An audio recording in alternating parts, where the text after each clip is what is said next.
All right, we are live. So, good evening, ladies and gentlemen. Welcome to This Week Unloaded.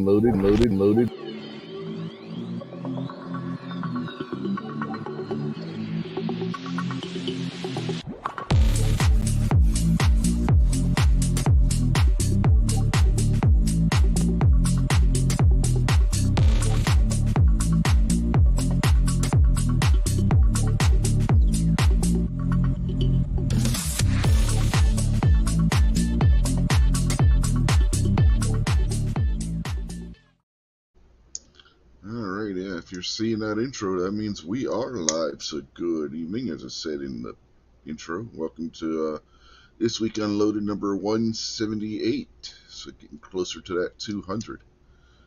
With us tonight on the panel, we have Mr. Jason Stewart. How are you tonight? Oh, I'm doing good, Rich. Thanks for the invite and hanging out with you. Yeah. And sneaking in just in time is Rob Deed and New York Outcast. How are you tonight? Doing all right. Good evening, everybody. Right. Now, speaking of everybody, let's see how we got there in the panel. First was the aforementioned Jason Stewart, and then Kingpin was in there. And Patriot in Dark, Tactical Fud, aka Bucks out there, Gizzard Gary, Tim S, the Gun Snob, and that's it for now. So I'm sure more people will be showing up as we go. So if you are out there and you don't say anything, we don't know you're there. So at least say hi so we know you're out there. Evening, Rob. How's it going? Going all right. How's it going with you, man? Oh, I'm top of the world, man. Top of the world. That's good to hear. So does that mean there's a new lady out there that's had the night of her life lately, or? Nah, the only world I'm sitting on top of, man, is like a fucking snow globe. It's snowing out there. Some type of ice queen? I'm king of the world, but it's a small, small, small world. Comprise your living room. So you got a lot of snow? Nah, we're not snowing yet. Getting cold though, but no snow yet. We usually Yeah, don't really have winter here till bad weather hits here about February or so. it's cold here, cold and windy. So it's deceiving. It was nice and bright, had good sun this morning. Everything looked like it could be a good day. And then, you go outside and you shrivel up and you regret ever leaving the house. So very cold. Yeah. Yeah, yesterday it was in the 60s here. Today it barely got into the 40s. I hate this time of year. Weather can't make up its goddamn mind what it wants to do.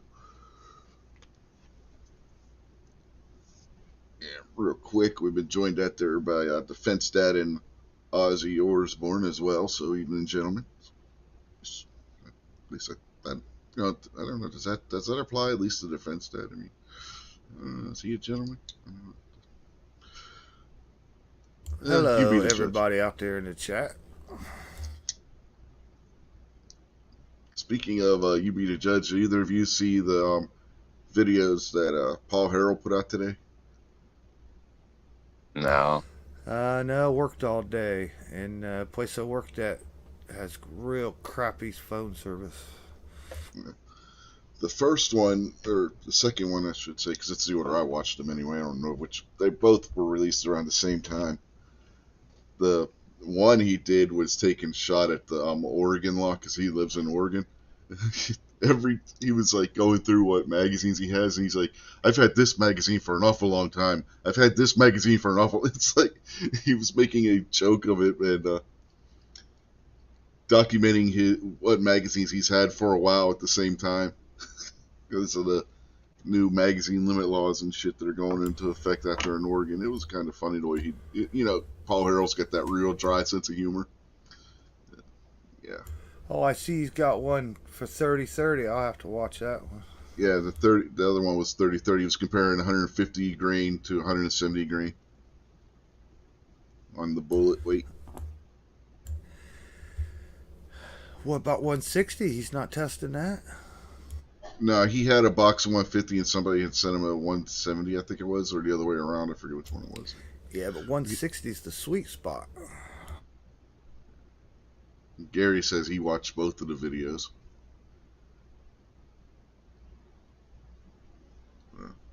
Yeah, the 30-30 one was interesting. I just thought the one where he was doing the mag thing, what did he call it? Holster and something else, fashion show.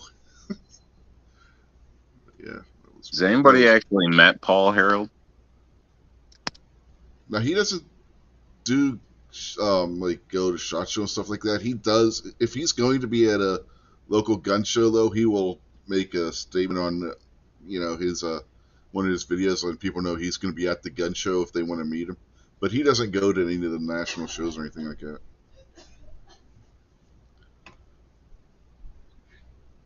Well, maybe I'll get to meet him one of these days. Teach him how to smoke a cigarette.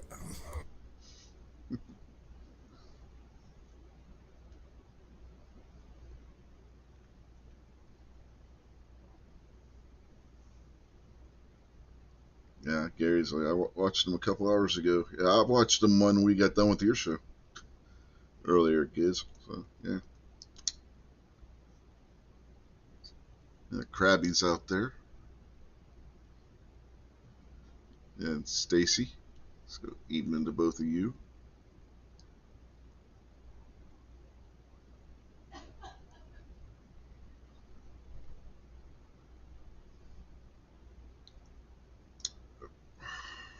I'm just curious what his personality's like off camera. Yeah, can't help you there. Don't know. He's a dental hygienist by trade, if that helps any. Oh, No, just that yeah. doesn't help. Nobody wants to go see the dentist. Well, yeah, well, it said something. I mean, I don't know if he's still an Army reservist or not, but he was a Marine, and he left the Marines and then joined the Army. It's either the reserve or the Guard, I forget which, but anyway.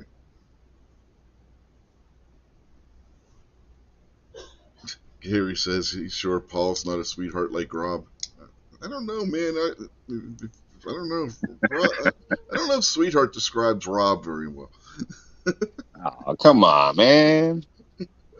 I mean, Jason and I have both met Rob in person. Would you say Rob's a sweetheart, Jason? Yeah, man. Rob's a hell of a nice guy. Okay. Stand-up guy. You can count on him.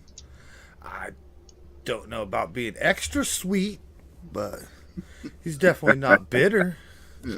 I just think there's something weird about another guy calling a guy calling another guy a sweetheart. But yeah, okay. Well, I guess we'll let that go. Well, Nah, he didn't mean it like that. I gotta be nice to him since he tattooed my name on him and stuff. So. What, did he lose a bet or something? Oh God. Wasn't there two governors or something where if that they bet on a championship game or something, and if their team lost, they had to have the other governor's name tattooed on them or something? No idea. But politicians and sports people do stupid stuff, so would not surprise me at all. Yeah. Oh, I knew a guy who was a Seattle Seahawks fan, and when the Steelers played them in the Super Bowl, he made a bet with somebody, and whoever lost had to get the other guy's team tattooed on them. So there's at least one Seattle Seahawks fan running around out there with a Pittsburgh Steelers tattoo. He got the Steelers logo tattooed on his calf. Well, he should have got it on his butt. That way, he could say, every time I take it, it's on them. You know what I mean? Or something. tried to make something cool out of it. I don't know, man. For that to happen, he would have had to got it tattooed right over his butthole, and that might have hurt a little bit, you know.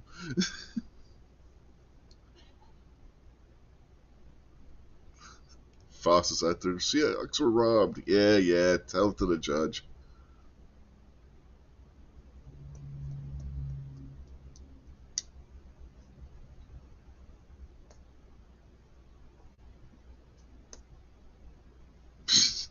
Moose says get tattoo on your butt, and the O in Ohio's already there. Yeah, depending on which way you get it written, you either start on your butthole or end on your butthole. Take your pick. That means your butthole's got to get inked HI. You see, that just makes me think that initially I was thinking a dental hygienist job, but now you're talking about tattoos. But, people want some tattoos in some crazy places these days. Oh, yeah, no Yeah. kidding. And some of them, I'm sure, don't smell great, whether it's dental or tattoos in certain areas. Like, it's got to take the fun out of certain jobs. Yeah, I mean, it's always like the joke of, be a gynecologist, but that might scare you out of ever wanting to see a woman again. I mean, with some of the things out there these days, I really don't envy these people. Tattoos, dentists, rotten, decayed teeth. People, tell you they brush the day they're showing up. They don't ever freaking brush. All that type of stuff. It's gotta be some nasty stuff. And of course, those, beautiful girls that come in that you smell from in the waiting room. I mean, I don't envy any of those people. No, people that do piercings probably just as bad, considering some of the places people want piercings anymore. It's why doctors and other professionals wear a mask. Well, piercing's a quick in and out. The putting a And not tattoo always. down, or I don't know. Man. I don't know. People are nuts. There are some piercings it's almost like a small operation to do. So, people are weird. Yeah, Stacy says healthcare smells are nothing compared to snot. I don't know, man. I've stood behind some people at the grocery store that make you wonder. Man. Nothing worse than going by somebody on one of those scooters or in a wheelchair and it smells. You walk by them and it's like, oh my god, it smells like they just took a thump in their pants. Oh, sometimes there's literally dried shit just sticking out in their pants, and they act like Yeah. it's a normal day. Like, what you looking at? You know what I mean? It's like, damn, dude, like you should not be out like this. Like, that's bad. They funk up a whole damn aisle and there's nobody in it. Uh-huh. You can smell them from 3 aisles over. Seriously, that's a problem, man. It's a problem. It's sad that people let their people out like that. You know what I mean? And Stacy says, "What about the smell of gangrene?" Yeah, that's not a pleasant smell either. You know what's a really foul smell? Dead people being pulled out of a river. Oh my god! I hope nobody's eating. Huh? Said I hope nobody's eating. Jason just did. Oh, I already ate it. It's down. You can't bother me now. I don't know. Wet dead people or old dead people. I think old dead people might be worse than wet dead people. No. Ain't none of it as bad as sun baked or car oven baked. Sun baked and a urine cubby. It's pretty nasty. Having been involved with having to pull people out of water after a flood, oh my god, that is a smell you don't ever want to have to smell. Well, flood water can smell pretty nasty. People probably, unless you've experienced it, you might not realize. But with everything mixing from the neighbor's shed to the gas station to this or that, it does get kind of funky sometimes. Flood water. So I just tell that you alone, but I don't know. I tell you what smells bad. That dead mouse that you can't never seem to find. No, Yeah, have a I had to have pull a a dead squirrel out my attic like last week. Tell me had about a, it, you know? we had a possum die in the crawl space under one place we were living. Oh my god, did that smell? Smell like freaking roadkill throughout the house. What? Mystic just made a comment. What is a GSW? Gunshot wound? Yeah, maybe. That's probably what I'd assume that's what she's referring to. Oh, Foss, I'm sorry about the dead mouse joke, but Yeah, but, her and but it Luke is verified. true. Yeah, it's gunshot wound.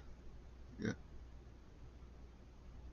yeah. I was looking for the statement so I could see exactly what terminology she was using, and yeah, GSW and that.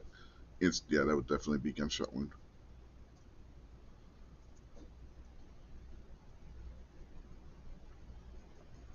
Oh man, Hub's grandmother had a dead skunk under the house. Man, yeah, that had to have been rank.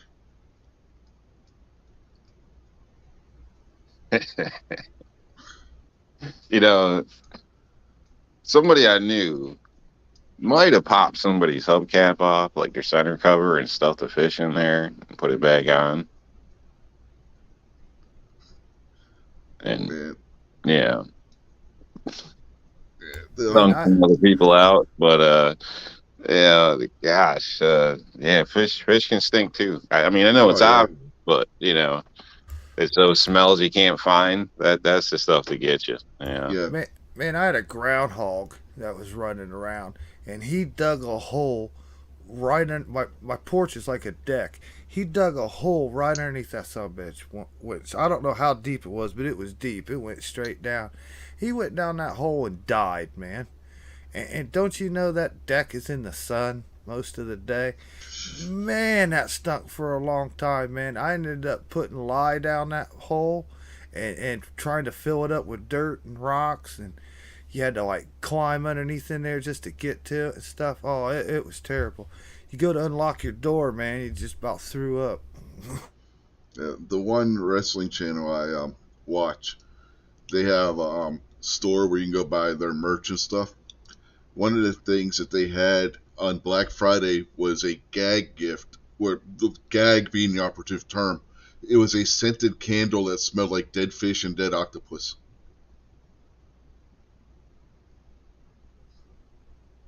So I think that candle would piss me off. Man, that'd be real bad if like your place smelled like that anyways, and then you lit a candle to make it worse. It's almost a nice gift, and then you go light it, and it smells up your whole house and shit. So what are you gonna do with it? Now you just gotta throw it out, like, or try to re-gift it. That's why it's called a gag gift, Yeah, Rob. but man, definitely a way to kill the mood. Yeah, well, you got one of those women that sets up the scented candles around the bathtub before get you in the mood when you go in. And, you get the idea. Yeah. You're like, damn woman, Clean that every once in a while. God damn. might be a divorce candle right there. Back your shit. Get the hell out of here.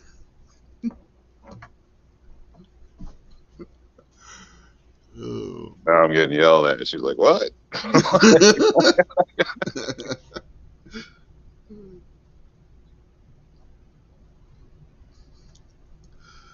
Oh man, it's always a good show when we get Rob yelled at.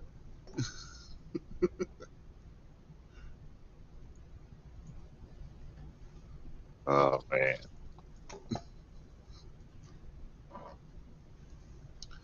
So I don't know if either of you saw the title I put on the show, but what do Kanye. y'all what do y'all think about this shit with Kanye West?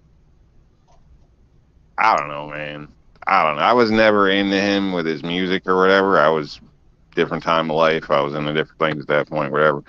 When he was big or whatever, I don't know. So I really don't know. I don't have a bias one way or another. I can say for a while it sounded like maybe he was up on some things, and now I haven't seen the interviews or anything. But now it sounds like he's just batshit crazy. So I have no idea. But I Yeah, do think it's a big distraction, and we really shouldn't give a shit. I mean, honestly, he's a puppet. Sports players, entertainers, they're all freaking puppets. We shouldn't care what the hell they got to say about shit. Now, I don't mean that in any degrading way, but they don't live normal lives. They don't live our lives, and typically, you know what I mean? Their job is to entertain or, you know, supposedly do good things for us. But, I I, don't you know. well, I don't know what he said, man. Like, what happened? Did them Kardashian girls finally run that man, or what? uh, let's see. He likes Hitler. Um, Denied that the Holocaust happened. Uh, Went down the path of the Black Hebrew Israelites, if you know what that is, saying that blacks are the original Jews. Um, in other words, he just went completely off the rails. All on Alex Jones' show, no less. He had Alex Jones cringing. Now, if you can get Alex Jones to cringe, you're doing something. But what did he say about Trump?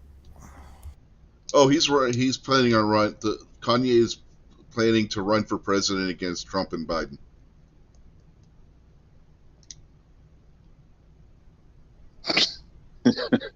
Shit, the way things are going, he might get it, right?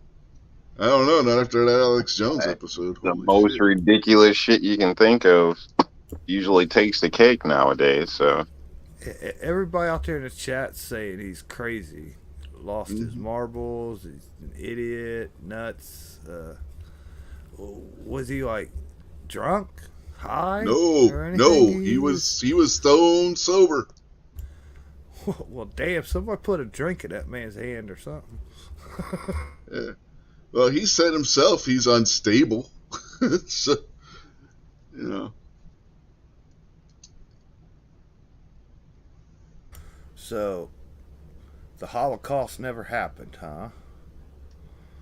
Well, why do people always gotta go down that road?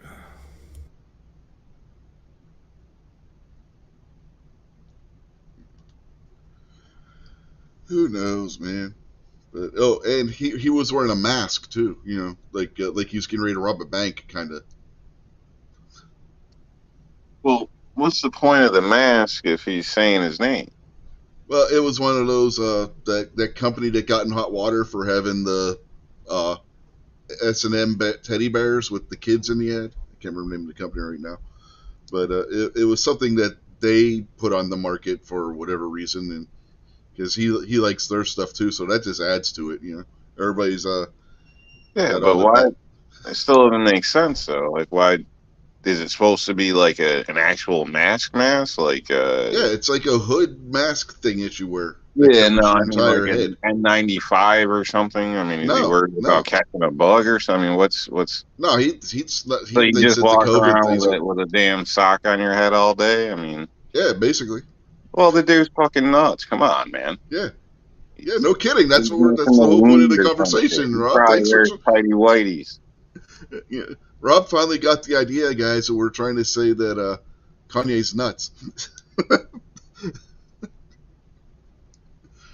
Yeah, yeah, almost like a gimp mask move, only without any holes in it. It was like a mesh mask, I guess, where you can see through it, but you can't see the person's face through it from the other side. Whoa! Is it possible it was an imposter claiming to be Kanye? No, Ooh. it was Kanye. No, it was actually Kanye.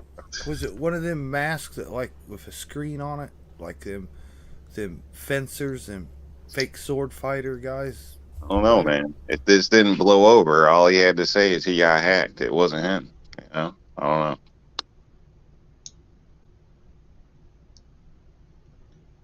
Oh, Gary it said looked it's like a like black gator. pantyhose. Gary said it's like a, yeah, Gary, it's like a gator material, but it covers your whole head, not just your nose and mouth. Is it wrapped with like silver or something? And Nope, antibacterial. It's got some tin foil to keep the X-rays out. nope. Like Tim S said, it looked like black pantyhose on his head. But it's actually a mask that that company makes for whatever reason. For crimes. You know, it's entirely possible for a certain type of crime. That I mean, you're talking about a company that puts out an ad campaign with kids posing with S&M teddy bears, for crying out loud. You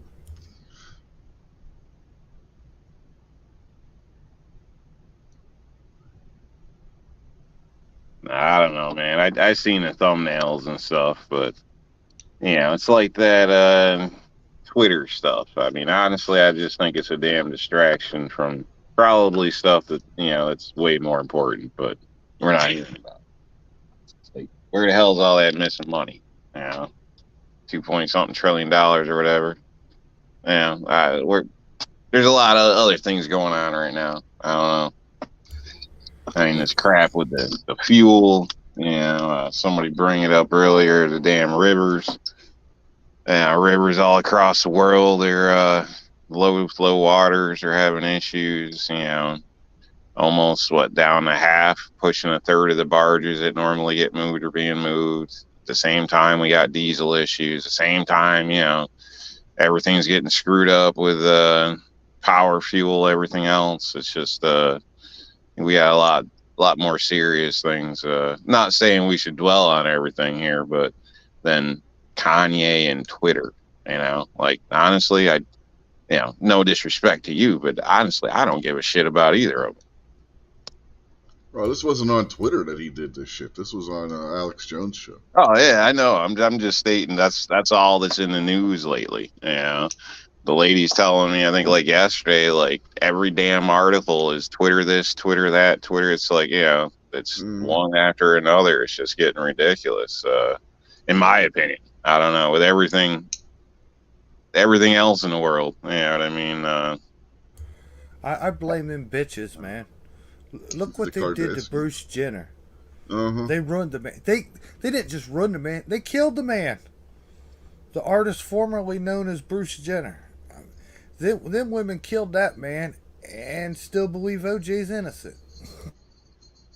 Well, you might be onto something because they twisted him to do some crazy shit. The stuff he did for that girl, I don't know, All them man. girls, every one of them twisted in their brain, man. What little brain they got. Yeah, Bruce Jenner goes trans and then says he's a lesbian.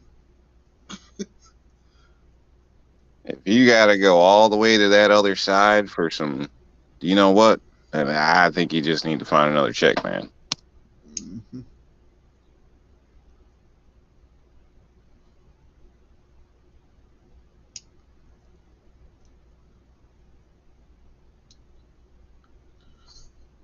Yeah, I think I think the Kardashians got to him too. I mean, him and Bruce, man, you know, Well, they probably got divorced now, I'd assume.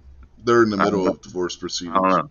So yeah, it seems so typical because from what I heard, he's like rebelling against it now, and now he's kicked out of the community because he's saying how he felt worse after doing it and all this other shit, and now he's on the side of advocating for kids not to have this done to and stuff. So it only makes sense that his wife and everybody turned on him, and yeah, I don't know. I mean, yeah, you got to be a dumbass. I don't know what the guy was thinking.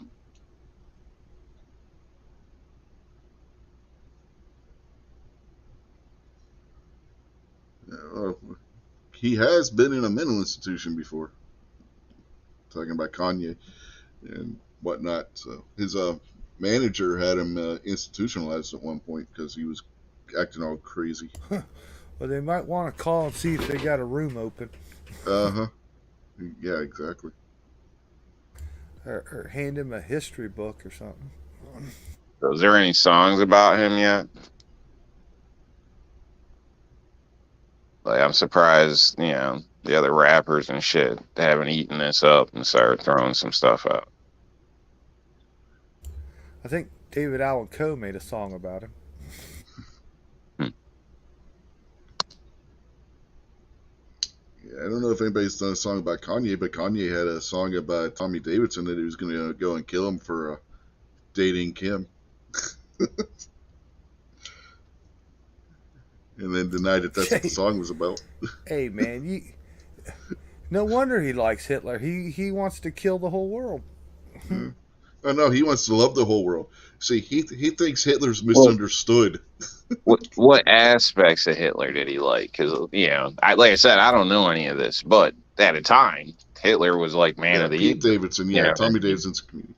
Yeah, I'm So I sorry. mean, before Hitler went extreme, yeah, it appeared he was doing good things, getting people out of hard times and whatnot. So I don't know. What Time Magazine, Man of the Year. He was supposedly a genius, and then he went nuts. So I don't know. So what aspects of Hitler? I mean, what what did he actually say? I mean, you're talking Alex Jones and media. So I'm sure everybody's got the sound bites, but did anybody actually watch what he actually said, like the whole thing? What context was it in? Is what I'm asking. Well, the fact that he denied the Holocaust should tell you something about what he was saying about Hitler.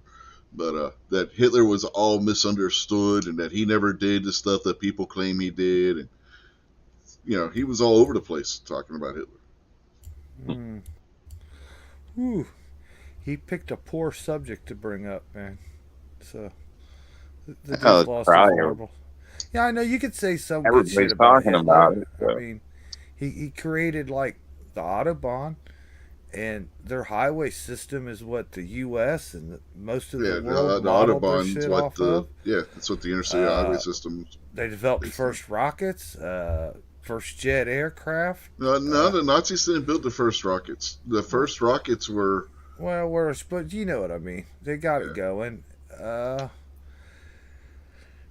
I, you know, those are just a few things, but I can't think of much else about him. Clearly, the fact that he was a fucking genocidal fucking lunatic and killed and millions of meth head. people and wasn't happy until he killed billions of people kind of outweighs all the good things he ever did. You know what I mean? Yeah, yeah. Gizzard says you mean Pete Davidson. Yeah, Yeah. Pete Davidson. Tommy Davidson was a comedian. I got the wrong Davidson, but yeah, that's who it was. Yeah, the VW. Yeah, oh man, that goes through to another crazy. Alyssa Milano calls. The name that shall not be mentioned. Yeah, did you see where she got all pissed off about the other day about Elon Musk, and she said she gave away her Tesla instead, went and bought a VW because she was tired of the fascist nonsense on Twitter. Yeah, I did see that. She called people Hitler and then went and Yeah, bought a yeah, Volkswagen. bought a Volkswagen. Yeah, the car company started by Hitler. The irony there was completely lost on her.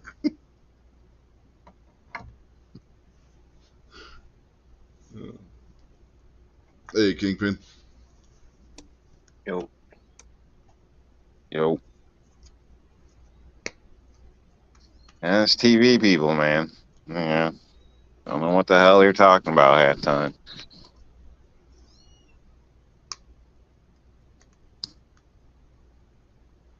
I got a question. I don't know if you're ready to jump off topic for a second, but uh, got a question about the Smith and Wesson Wikipedia.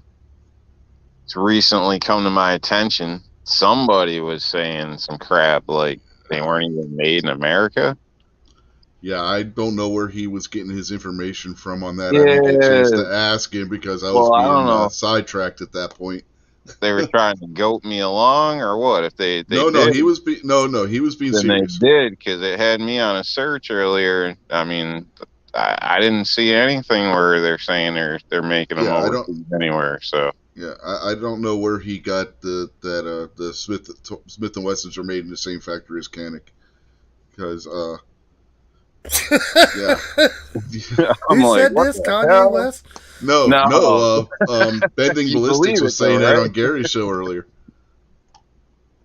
I had somebody sidetracking me at the time. I didn't get a chance to question him. They question him on his sources for that, but I wanted to. But then, by the time I got a chance to where I could have asked them, they had moved on to a different topic, and I just like, you know what, I'm just gonna let that lie.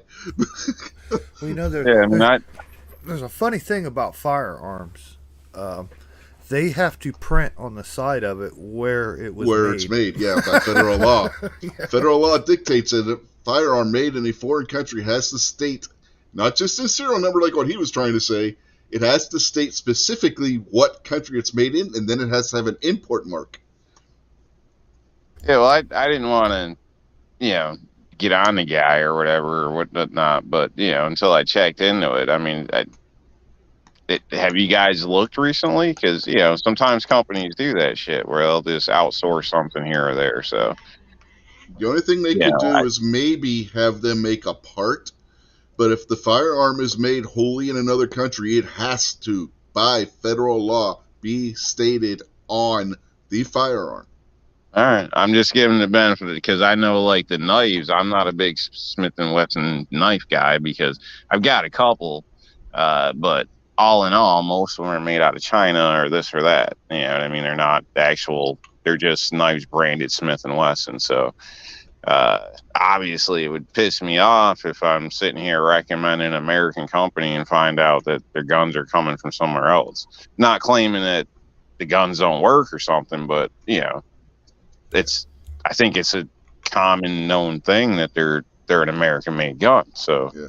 what Well, the hell is yeah. that? Well, yeah. He was also saying that Benelli were made in Turkey. Hmm. Um, the M4, no. He was saying that the Benelli M4 is made in Turkey. No, no, it's not.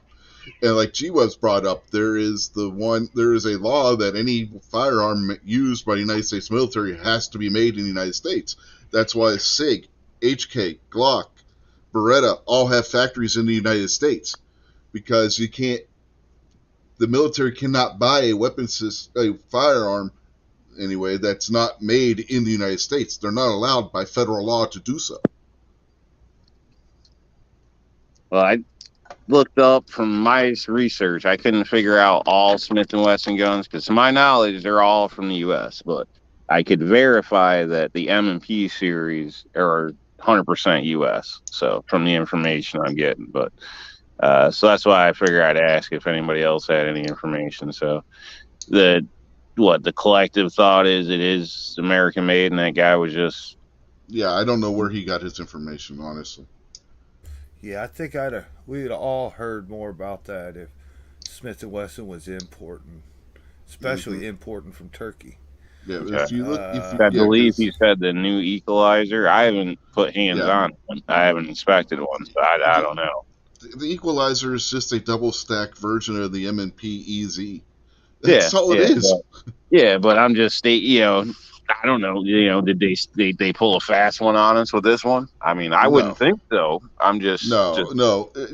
Any of the gun reviewers, if that thing would have said made in Turkey, they would have put that in their review. You know, all right. Uh, Just figured try to get this cleared up before I had a stroke. yeah, yeah.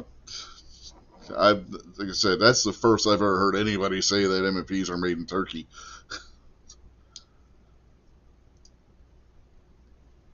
I mean, mine don't say made in Turkey. I have Gen 1 and Gen 2. you know? Yeah, mine don't either. I mean, I looked, I didn't need to look, but I looked at them anyway. And like I said, spent a little time trying to look for any new. I see there's a bunch of news about them moving, uh, from within the U.S. to another state in the U.S. Yeah, they're But moving from Massachusetts to Tennessee, I believe. yeah, but I haven't seen anything about them.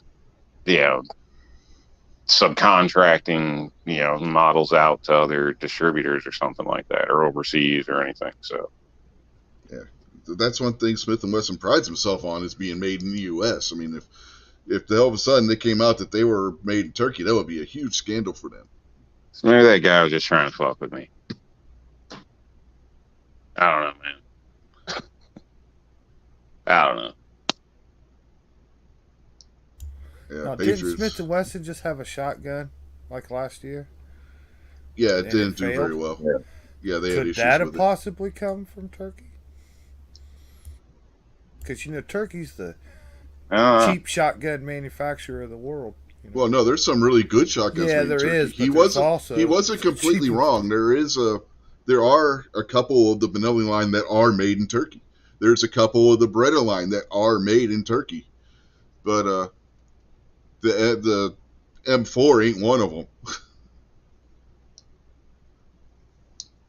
There is Benelli USA that's and they're the ones that make the M4s that are used, or the M1013 as it's also known, and those ones are made in the United States.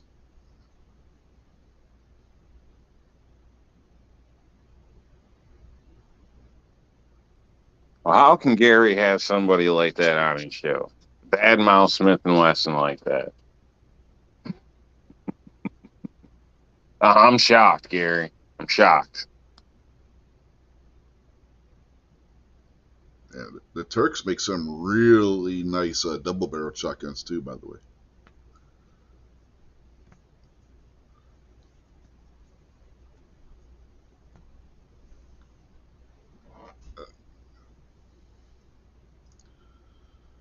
What's up, Kingpin? I'm just here to make everybody angry at me tonight. Oh, yeah? You gonna tell them to get off their ass and eat a salad?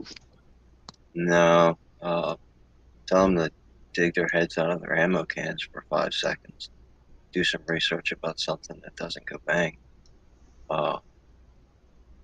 There's a whole slew of stuff surrounding this Kanye West thing. And to call it a distraction means that you haven't paid 1 single second of attention to it. It has nothing to do with Kanye saying that he likes Hitler or not. Kanye was institutionalized against his will, and everybody was just fine with that. Sounds like everybody's just fine with doing it again, because the guy came out and said that he was going to turn him into zombie land forever, and everybody called Kanye crazy. That's crazy to me. Patriotic people who are supposed to care about the Constitution and freedom are cool with somebody just getting drugged up and stuck in a room somewhere. Well, there's also the fact that Kanye called Kanye crazy. So Kanye called Kanye a Nazi the other day too, yeah, and nobody understood why he said that. He's not stable, man. Why he said that. Nobody questioned why he said that. They just said, "Oh my gosh, he said he's a Nazi. Let's go throw a headline out there." 5 seconds before he said that, he said, "They all called me a Nazi, so I'm a Nazi now." 5 seconds before that, in respect for your show, he said, "They all called me an N-word, so I became an N-word." Fine, so it doesn't change the fact that the guy isn't stable.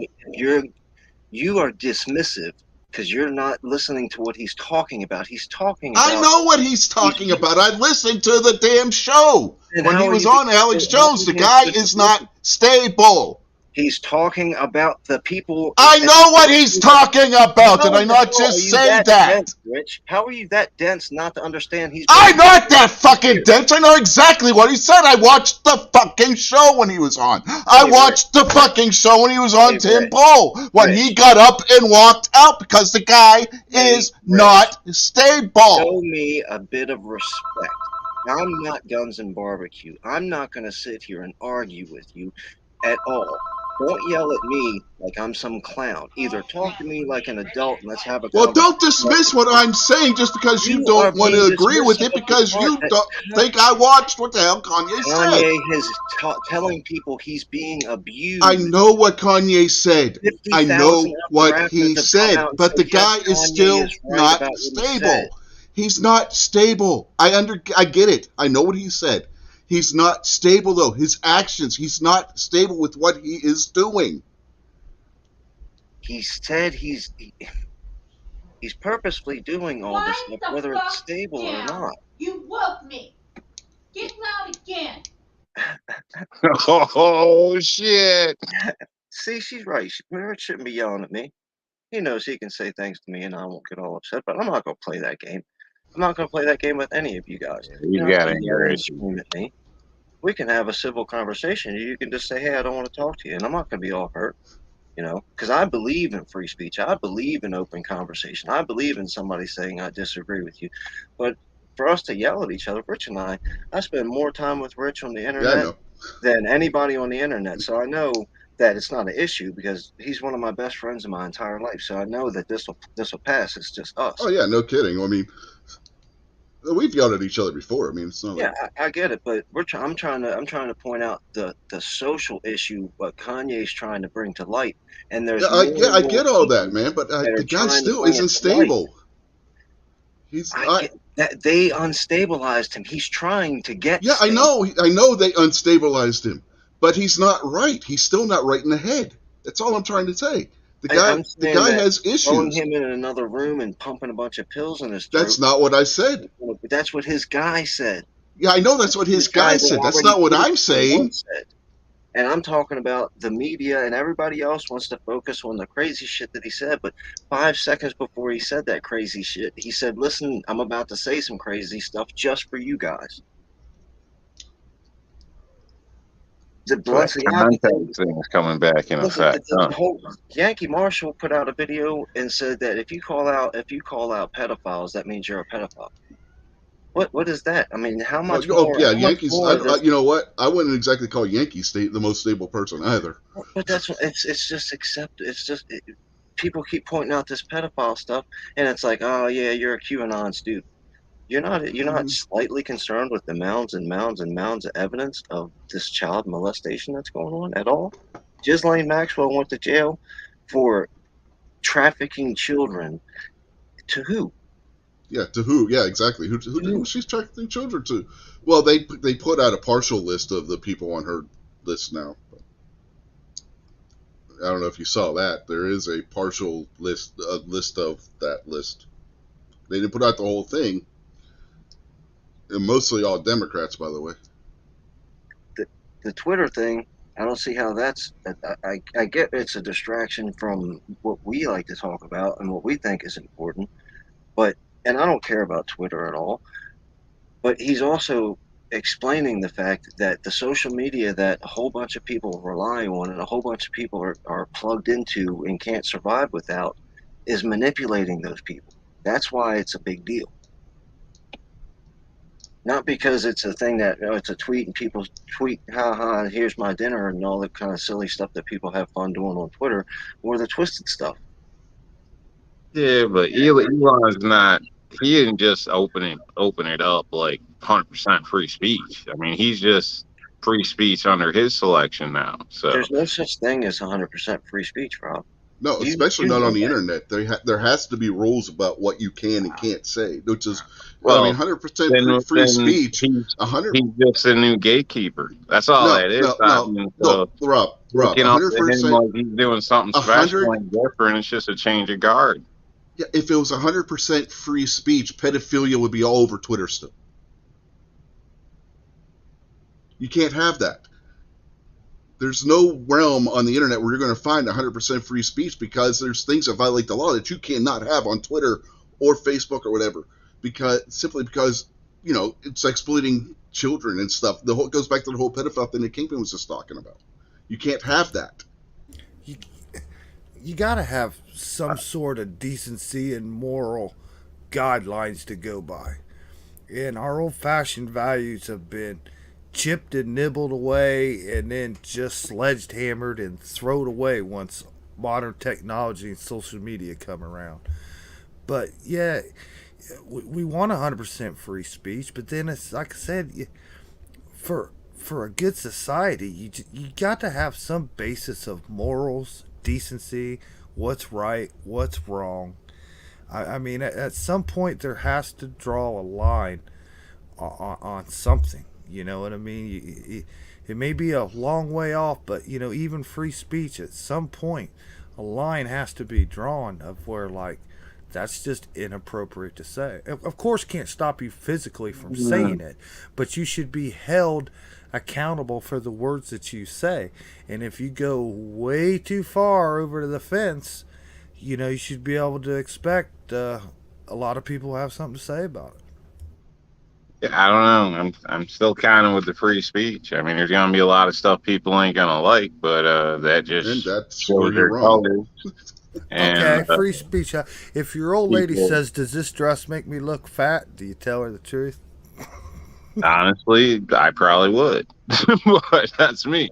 But Ooh, honestly, like dead whether man it's walking. whether it's racial or Hmm. pedophile, whatever, as soon as it becomes a crime, then they can act from that point. But other than that, I really don't see that. There, people say this shit behind your back as soon as you walk away anyway.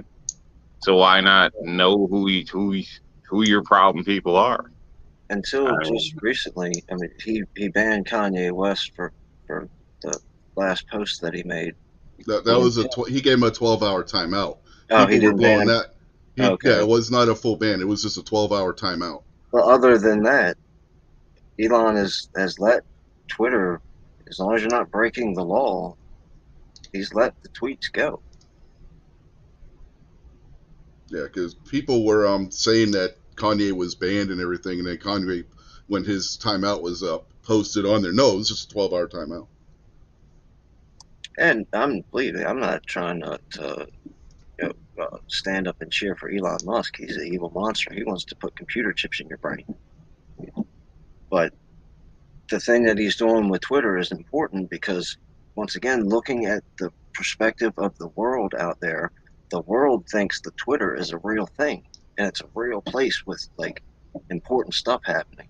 And as long as they believe that, then what is happening with Elon Musk is going to be important to the society surrounding us, whether we think so or not.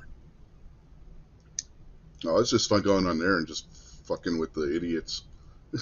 That's mostly what I've been doing over on Twitter, just fucking with people.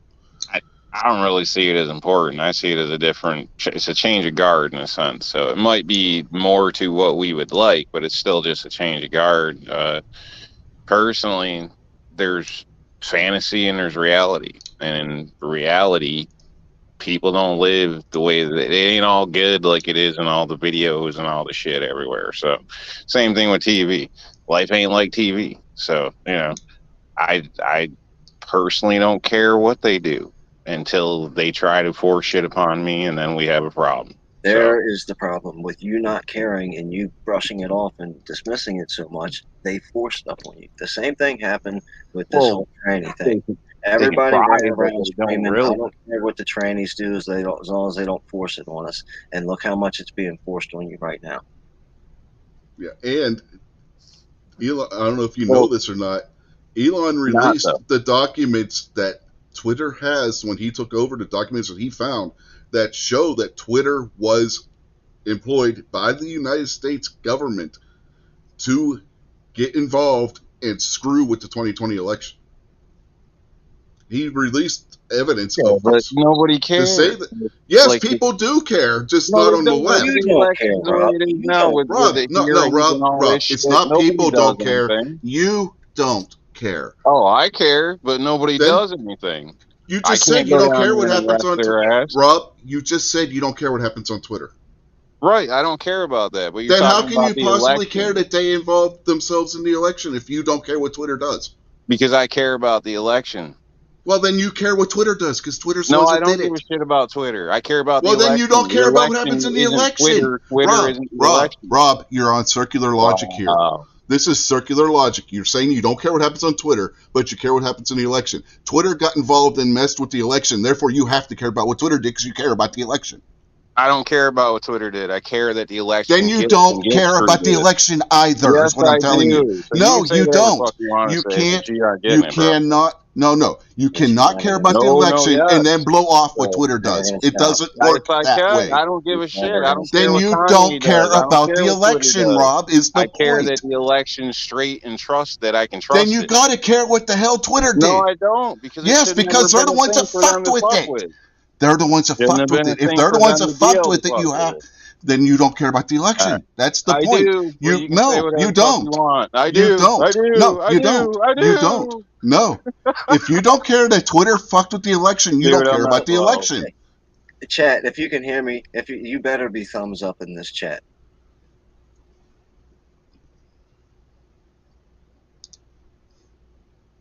We You only got can't. You're 12. We can going in do a better than that. circular logic here, Rob. That you don't dude, care you're about not going to Twitter, be a but then you fucking don't. But let's Mormon say on you my don't care about. doorstep and try to scream and make me Nah, understand. stop. Nah, We stop. fucking disagree, You're so leave being the you're fuck being alone. bullheaded, Rob. You're being bullheaded whether you like it or not. So don't start calling Rich a Mormon on your doorstep. That's not fair. You're being bullheaded, and you just won't accept it. It's not true. So you can say what you want, Kingpin. I just did. Like I said, okay. Well, good for you. I don't care about Twitter. Well, You care about the election. Well, but you can't care about one and not the other one. One's involving and interfering with it. You can say that all you want. We can make No, the I whole can't. show It's this not just going me back and saying it. forth It's a if you damn want to. fact, Rob. He's got It's his not a fingers in fact. his ear, going, nah, It's bro. not a fact. No, Rob, you're sticking your All fingers in right, your you ear, guys going blah have a blah blah good blah one. blah blah blah blah. You're not. Okay, bye. I didn't get come, did you? So, No, well, of course not. I think with the shit he released the other day, that Twitter guy, we all, us on, the conservative side, we all knew this. And even, the other side, the left, they're not denying it. The White House press secretary, she said many times, oh, we've been in direct contact with social media and flagging the stuff they don't like and putting the attention they don't like. And we all know the government is not allowed to do that. When they have these private companies doing their bidding and their command, basically, they don't ain't put in a position to say no to the government. Well, then that is just an extension of the government, and it ain't right. And the more the dude can expose it, maybe the more something will happen. I mean, it's hard to take on the established elite, but at some point, if he could break this out, this could be impeachable. You know what I mean? This could be Watergate. This could be something, and I'm sure he didn't just throw all his cards down at once. He's probably got some real juicy stuff waiting to, be the bombshell next month or something.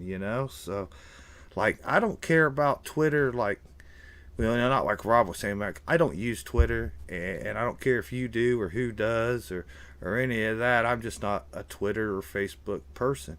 And I really don't care for Elon Musk. I don't really care for his electric cars or whatever, but hey, man, do what you want to do. But I support him on this Twitter deal because it just makes the left so damn crazy.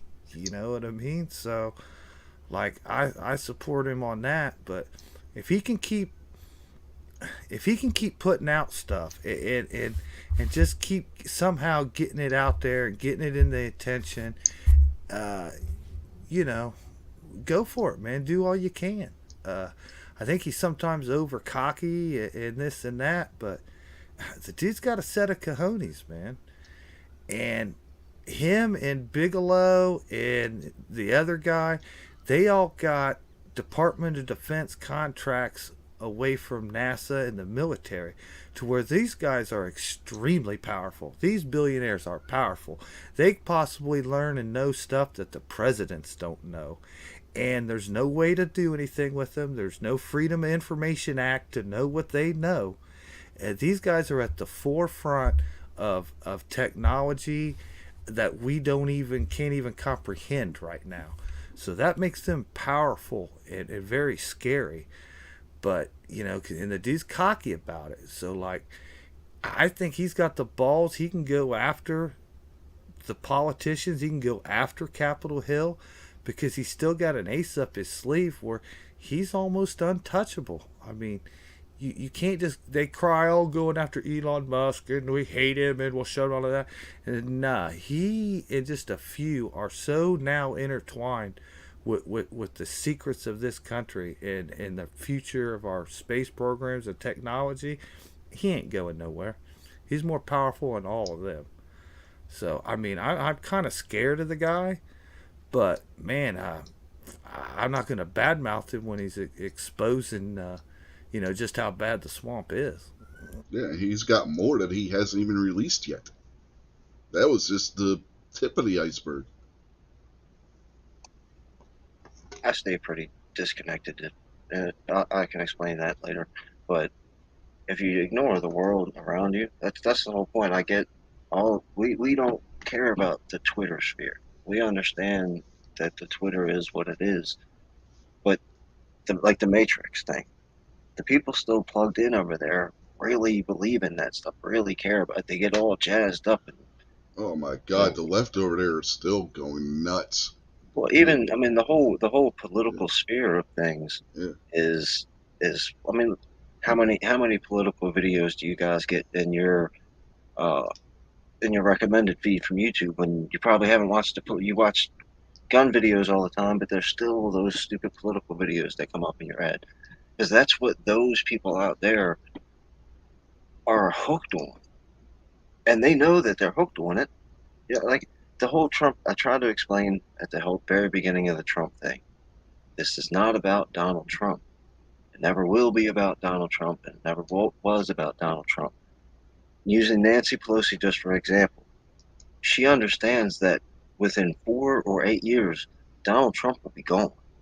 So Donald Trump himself is almost irrelevant. It's the people that are like, oh, wait a second, we can do things without the government. Oh, wait a second, you guys have been stepping on my throat for too long. Or wait a second, the taxes. People understanding that the government is abusing them is what they don't want. That's why they want to tell you that Donald Trump is a Hitler and Donald Trump is a rapist and all these other kinds of things. So you don't listen to him say, hey, you don't need to pay, you don't need Nancy Pelosi to live your life anymore. You can kind of do that on your own. They don't like that kind of stuff. Another reason why they're pissed off at Kanye is Kanye saying, hey, use your own brain and stop letting these people manipulate you. And they're like, no, you need to shut up. Stop telling people to think for themselves.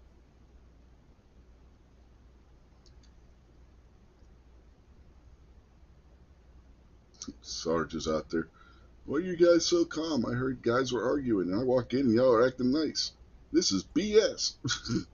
Sorry, Just Sarge. mainly just the open line conversation with a bunch of people. One, oh, shout out to Rob, but he's a big dude. He can take care of a conversation, and I don't say he rage quit. I think he just decided not to be a part of the show anymore.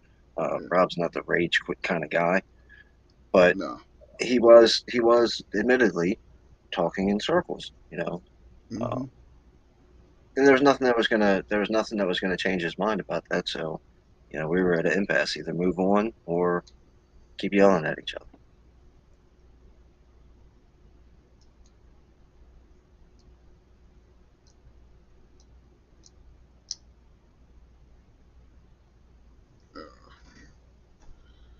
So what else you want to talk about tonight?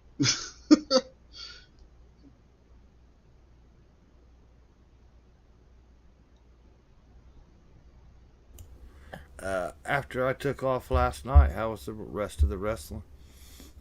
And it got a little better. Yeah, last night that show was just bad.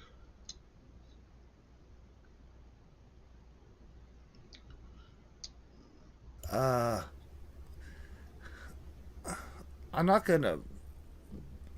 The matches were kind of weak. I'll give it that, but they still would have been better if the crowd had just some sort of life to them. You know what I mean?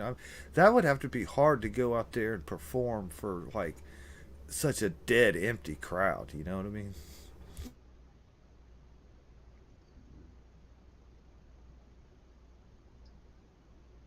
Yeah, Krabby threw out there about Elon revealing that Hobbs in Arizona colluded with Twitter too. Yeah, I saw that too.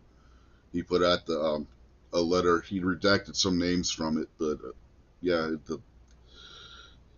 she was telling Twitter to silence people in Arizona and whatnot. So, Well, what's up with the actor James Woods? Did you see that? What he oh said? yeah, he filed a lawsuit against the DNC for election interference. And the Biden administration. Hmm. Oh, I thought he Yeah, was based suing on him because they canceled him out or something. no, he's suing him for election interference for based on the information that Elon's been releasing.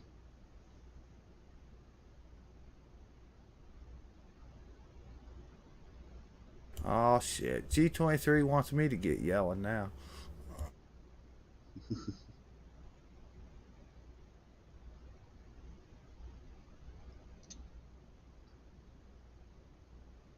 I'll ignore that. There's nothing lucky about that. They deserve to be there.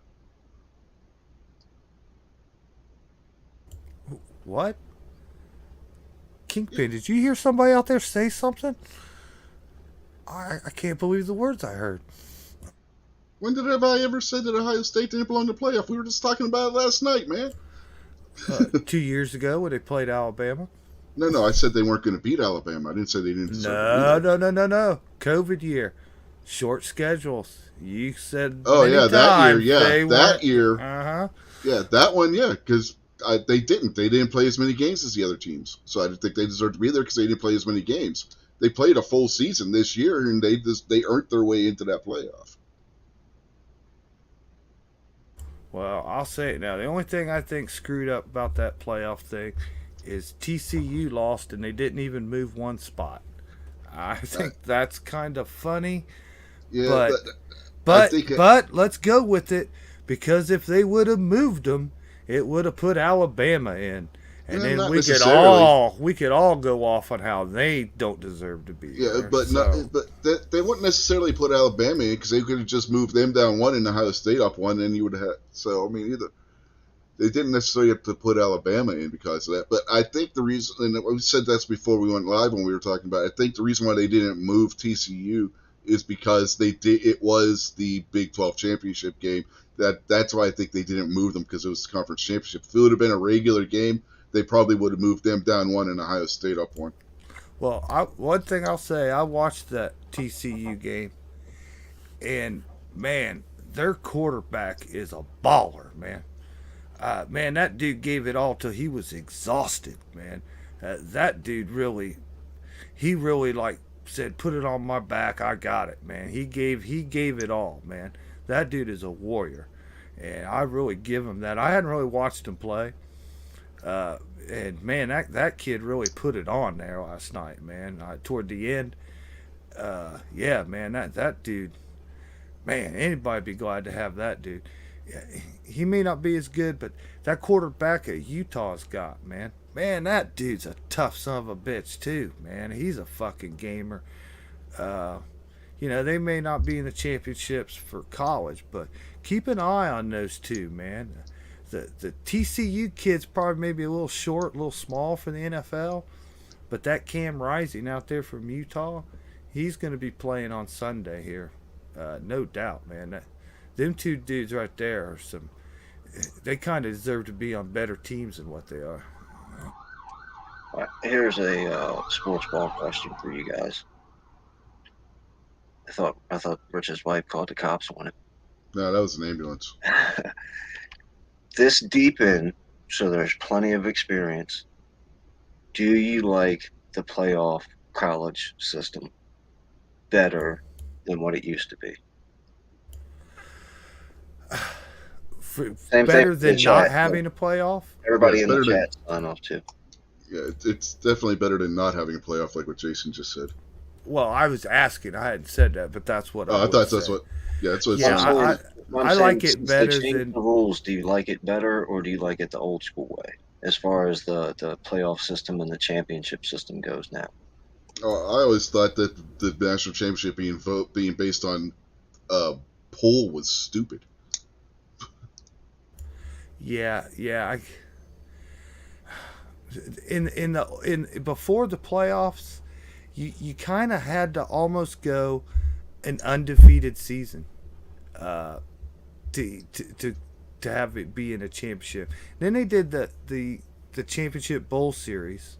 So at least you had number one and number two playing. You know what I mean? And that was kind of okay. But there's always, everybody left out. This four-team playoff really doesn't make sense because we've seen it every single year where the fifth team gets held out. That you'll always wonder maybe like what if and the thing that's so bad about it right now is I we all started in here. Well, this team didn't win, and this one lost. This lost, but when it comes down to this final four that they just picked, number one and number two teams are pretty much not arguable. But the next two spots, it's not about football anymore. It's politics. It's money. Half the people selecting these teams don't have a damn thing to do with football. Never played football. Never coached football. Only watch it on TV. Some of them are Wall Street executives. Others are corporation CEOs. Some of them are ex-politicians. It's only like half of them that's like coaches and athletic directors and stuff like that. That committee is half made up of basically just money people. And more falls into this decision than just, hey, who's a better team or whose record says what. They got to twist it in there to look at money, TV ratings, matchups, or whatever. The four teams that they got set up now in the TV contracts, like I said, number one, number two is easy. They don't have to do nothing. From there on out, it's how much money can we make? And it's not really about the records. But it does give us something to watch. It gives us four teams that legitimately have a chance, or at least three. Usually the fourth team doesn't. But, it gives you something to watch. And now next year they're going to a 12 team, which I think is going to end up being a cluster. It's a disaster. They should just went to like 8 teams or something. I don't know. But 12's kind of too much. But we'll see how it works out. But in the end, they're already talking about it right now. The 12-team format next year. Everybody's who's going to get in, how are you going to make decisions on that, blah, blah, blah. They can't decide none of that because they don't have the TV and the network contracts finalized and dot the I's, cross the T's yet. So next year, like this year and like the last few years, it's always the number 5 team that's going to be complaining. Well, next year it's going to be like the number 13 team's going to be complaining, and that's just how it's going to be. Shit, just throw in a freaking goddamn 64 team playoff like they have in the basketball side of things. Well, I like the Big Ten where I'm from. They're expanding. We're bringing in USC and UCLA, and the other teams. I know why they do it, but what's going to have to stop is what's going to happen is you're going to end up merging all these teams together. Like the SEC is going to keep getting bigger, the Big Ten is going to keep getting bigger, and it's going to squash out like the Big 12, the Pac-12, the ACC. Those are going to get squished down to little minor teams, and they're going to have to switch sides, jump into a new thing, and it's just going to come down to that, to where you got to have to start. If you have a 12-team playoff anyways, these schedules that these teams are playing every year, for some of them, it's got to get tougher. You got to stop having games like, I'll put myself on stick. You got to stop having Ohio State play like, Dull Water Community College. You know what I mean? You got to get rid of those bullshit under league teams. Let them guys stay in their leagues, have their own championship, do their thing. You have got to stop this. If you want this sport to not go downhill like the NFL, don't try a playoff like them. You're going to have to make the regular season better. You're just going to have to get rid of them garbage games, man. Because like my team, Ohio State, we hear it all the time. You didn't play nobody. You didn't play nobody. Well, we schedule teams. We schedule teams years and years ahead of each other. In the next couple of years, we play LSU first game of the year. The Yeah, I next mean, year we play LSU at theirs. The year oh, after that we play Alabama, first game of the season. And the year after that we play them on like the second. Third. We're trying to make ours better, but go look over at Alabama right now. Who they playing half their season against? Like I said, Dullwater USA Technical College or some other scrub ass fucking team. You know what I mean? yeah, So they're gonna have to get rid of the garbage. They want and big TV money, and to rake in the benefits off that, you got to get rid of these garbage teams. You yeah, got to. and to add to that, when you make the schedule, because it's not like the NFL, you don't schedule at the end of the prior season. Your schedule is set years in advance. Yeah, So you you can't could, help it. Like you could yeah, pick like you could, LSU, and like by the time they come to play us, they could suck, be the very yeah, last team that exactly. we That's what I didn't was, know. yeah, yeah. That's But the you, point I was going to get to. You could play. LSU won the national championship a couple of years ago. This year they're okay.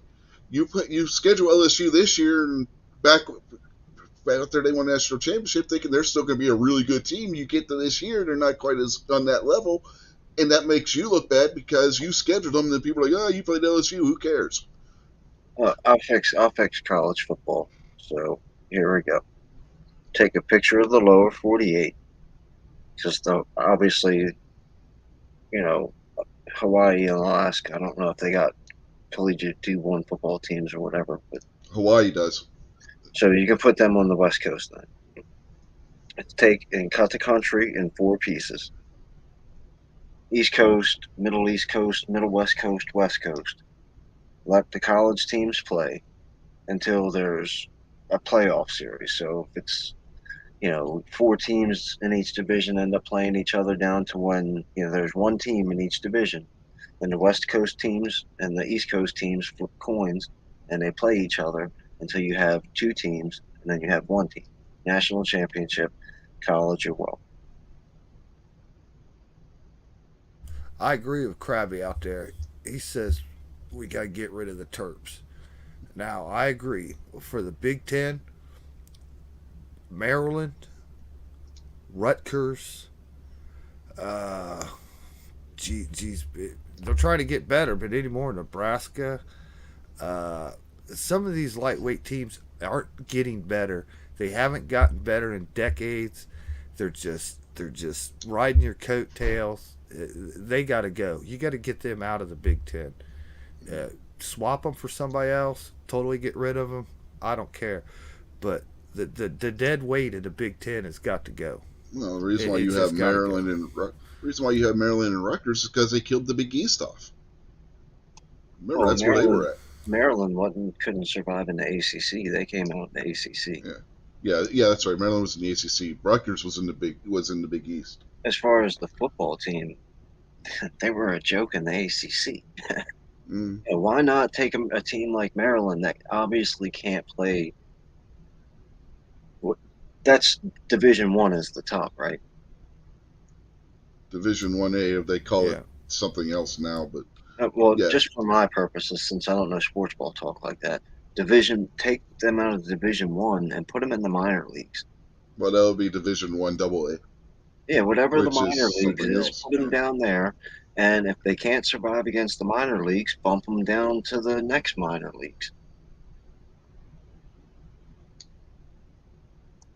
Now, Nebraska went to shit long before they left the Big 12 snob. Nebraska hadn't been good for a number of years.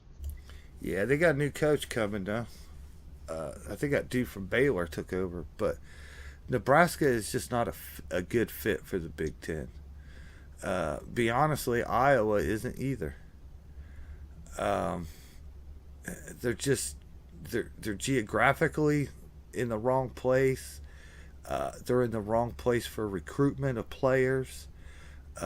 Traditionally, teams like that out there, like if they want a real good player, like they're going to Texas. They're trying to get a Texas kid or something. You know what I mean? Well, nowadays, even Ohio State, Georgia, Alabama, they may be wanting that Texas kid too. You know what I mean? And they're probably going to get him quicker than Nebraska or Iowa is. Them guys are just left with teams with lesser talent year after year because there ain't enough to go around in the area they're looking for, and they can't compete with the other buyers out there. So, like, Nebraska and Iowa should both slide their way back into the Big 12. It fits them better. They could recruit more with other Big 12 teams, and that's where they need to be.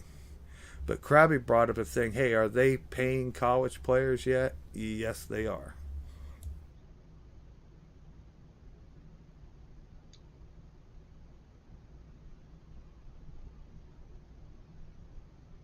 How about this idea? And this is this could be a crazy. This could be out of a completely whack job and not make any sense at all. But I've been thinking about it for a long time. My best idea to take care of college athletes is no more real college sports. Uh, I don't know if college hockey and college baseball are like super popular or not, like basketball and football. Take college football and college basketball and turn them into a semi-pro league.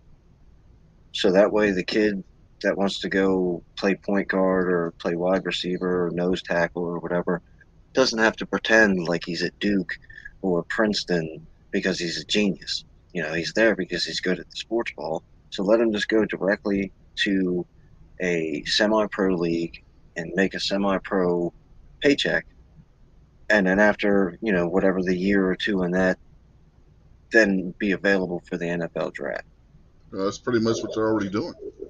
And I understand that no college would ever let go of that giant money pit that is sports ball. But it seems like it would be better for the players, better for the economy of the games, and then better for the NFL to be able to look down at a whatever fourth year college person and be like, hey, you know what, we can pull you up here and you can play defensive end for us.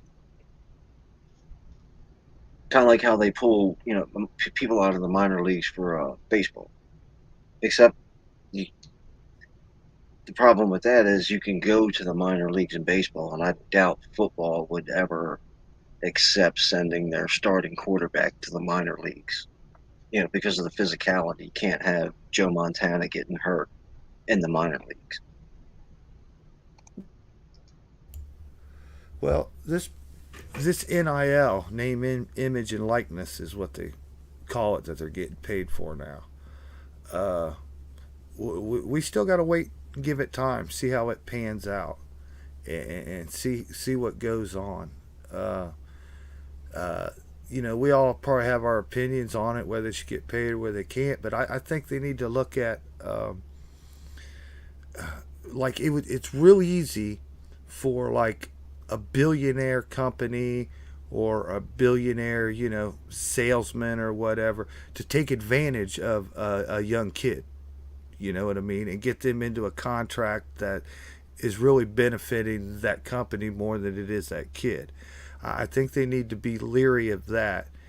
And we need to see how they structure this and what goes on. There could be benefits that hasn't been seen yet to paying these kids, because every good school that's got good kids and good talent, they've all lately ran into this problem of like, man, you worked hard and you've been after this kid since high school and you recruited him and he said yes, and you finally get him here at the team and you got him 2 years and he skips off to the NFL. You know what I mean? You're not getting kids to play their full 4 years anymore. They might start getting them into contracts where, if I'm like the local car lot here and I'm sponsoring this college kid to make some commercials for me, I'm going to put it down there in the dotted line. I want you for 4 years. I want you to stay at school and I want you to play for the team that's my favorite that I'm putting my dollars out for. So, in a way that might benefit the teams to keep these players around. But with the thing that's really shocking right now is this player portal. These kids can just leave your team, transfer, go right into another team. They put themselves in a portal. Last year, 3,000 players put their name into that portal. And if you look, the top teams they were talking about today. They had Ohio State and Georgia's coaches talking, and both of them kind of got the same opinion.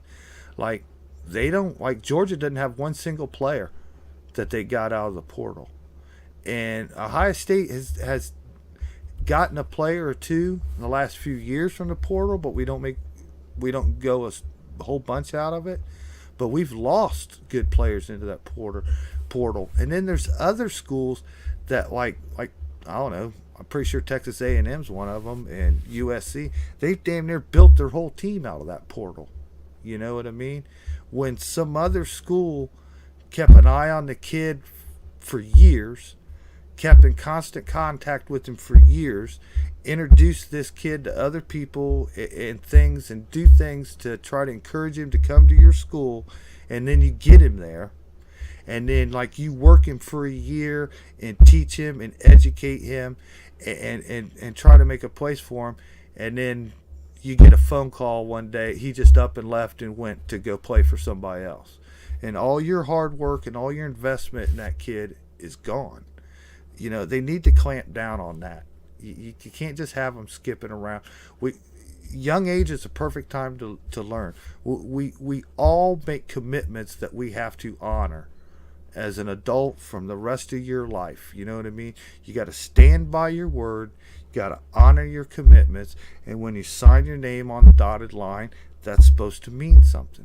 When you shake up, that coach came to your house, shook your mom and dad's hand, told your mom and dad they are going to take care of you when you are away from home, and they are going to put them under your wing and protect them. So, you know, they're putting a lot out there for these kids. And these kids, I don't think, see that. And they just all for themselves and just going to up and cruise for what's better for me at the moment, you know. So I hope somehow they can reel that stuff in.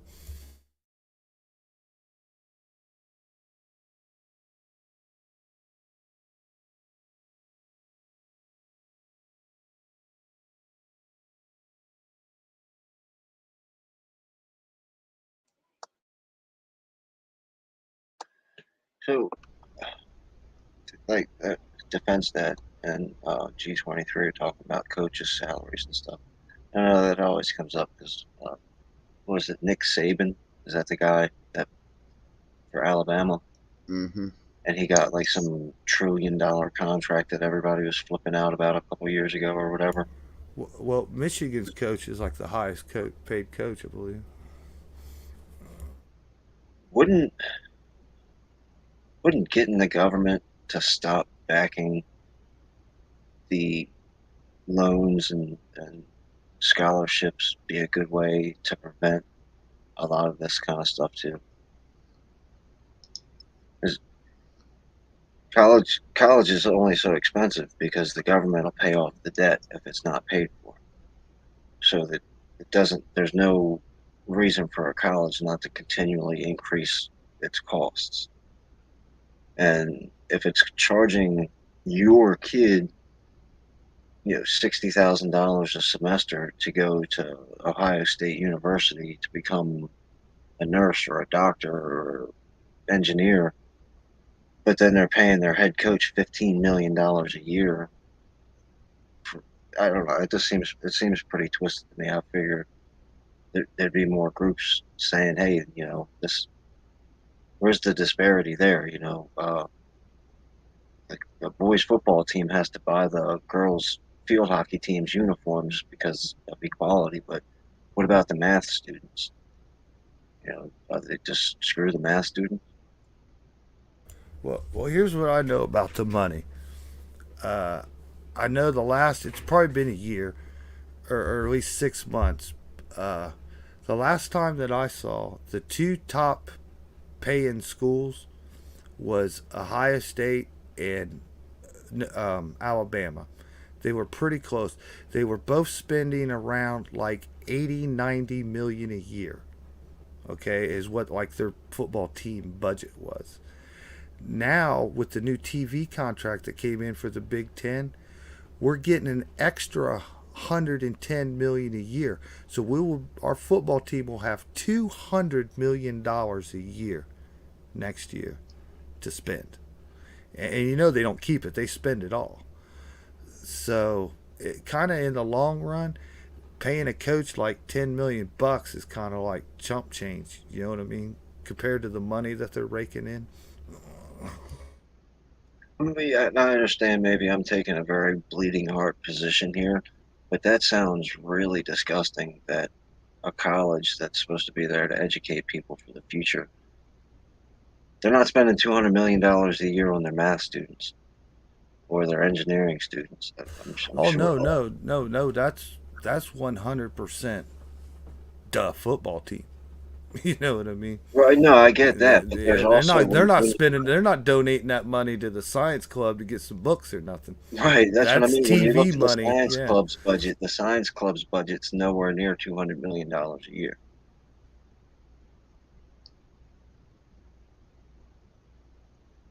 Yeah, and the paying the players though, the college can't pay the players.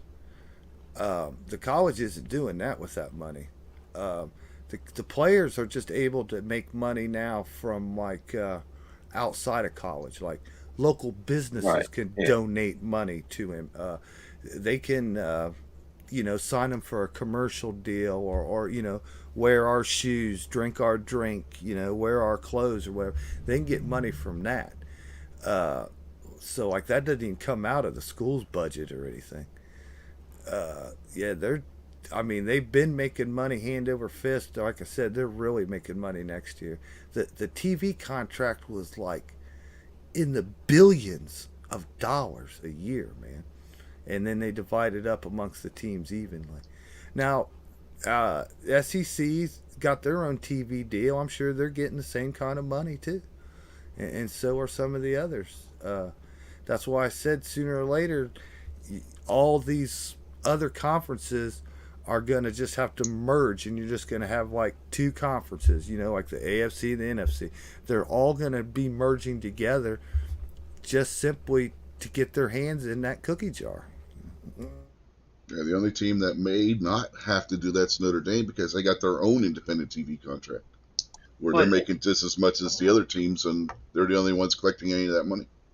well, that see that kind of.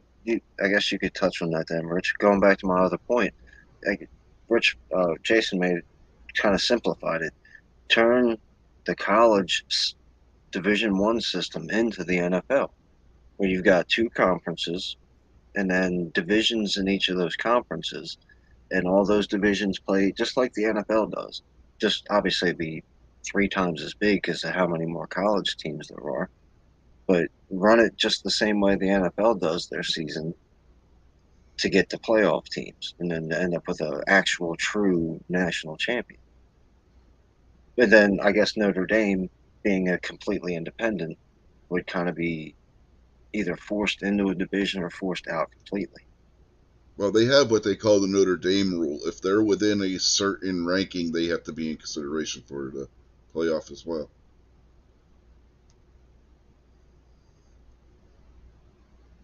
And I imagine that there's a lot of smarter people that put this college football stuff together that probably thought maybe we should run it like the NFL, and there's probably a reason why they don't do it. I don't know. It just seemed logical to me to run it just like them.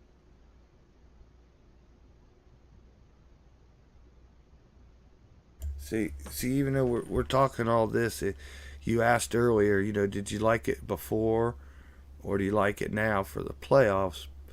But I'll just take it a little step further. Where I kind of like college football before, because what we just been talking about for 15 minutes shows the fact college football was turned into money, and it's more about money and TV ratings and TV viewers than it is the sport. It seems like the emphasis is on making the buck. Sure, you got 5, 6, 7. You got a few handfuls of teams that really want to win. They give it all they got. The best players, the best coaches. They don't sleep at night. They spend all day at the gym. They want to be champions. And then the other 90% just want to do what they do and rake in all that cash. You know what I mean? Because like I was saying, like Ohio State, Alabama, they're going to have like $200 million to play with next year. Well, so is Maryland. So is Rutgers. Do you think after 4 or 5 years of that, and Rutgers and Maryland have both took in like $1 billion? Do you think there's going to be like 10 5-star players on that team? Do you think they're going to have like the greatest stadium in the country and the greatest facilities? Nothing's going to change. Nothing. I can tell you, my prediction for what would happen with Maryland is they'll have 50 different uniforms like they do now. Because that seems like the only thing that they can put out on the field is a new uniform. Whew. I wish they'd take some money and do a better job because I will say, I hate to dog on you, man, but man, those uniforms and them helmets is just pitiful. I know it's your state flag and Oh stuff like God, and yeah, license plates. I get it, but oh, by God, man, those uniforms are disgusting. they need Hey, to it's like you update. say about the It, weather. If you don't like Maryland's uniforms, wait 5 minutes. They'll change them. uh, they look like the Maryland state flag threw up on the team. The Maryland state flag looks like it threw up on the end of the pole. Just a little too much like British monarchy for my taste, man. And hold up, Krabby. I'd have to say Maryland is more California East because there's a lot of rich, snooty people that live in the Maryland, D.C., Virginia area. Oh, okay. Krabby may be referring to the fact that Oregon wears like a different uniform every game. It seems Yeah, I like. think he's talk. Yeah, I think Oh, he's I talking thought he about was the just uniform talking about the situation. crappiness of the states. Now, Yeah. you know how uh, like the majority of the teams, their uniforms and stuff are from Nike.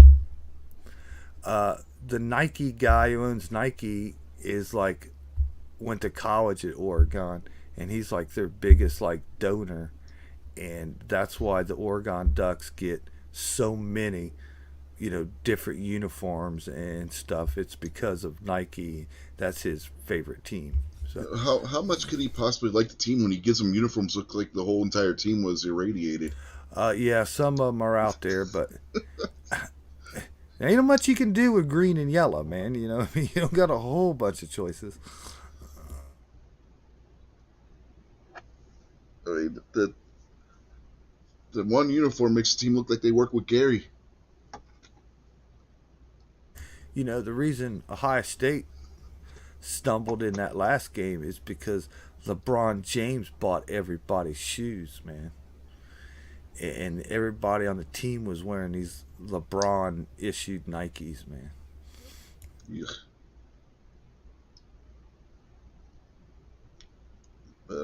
Even back in the old system, though, getting back to that, it was still all about money. We touched on it. Was it last night or before this? We went live here. The whole reason why it took so long to get a playoff in Division 1A is because they were so worried about losing the money from the bowl games. They kept voting against the playoff because, we're going to lose our bowl game money if we do a playoff. So it's been about money for a long time.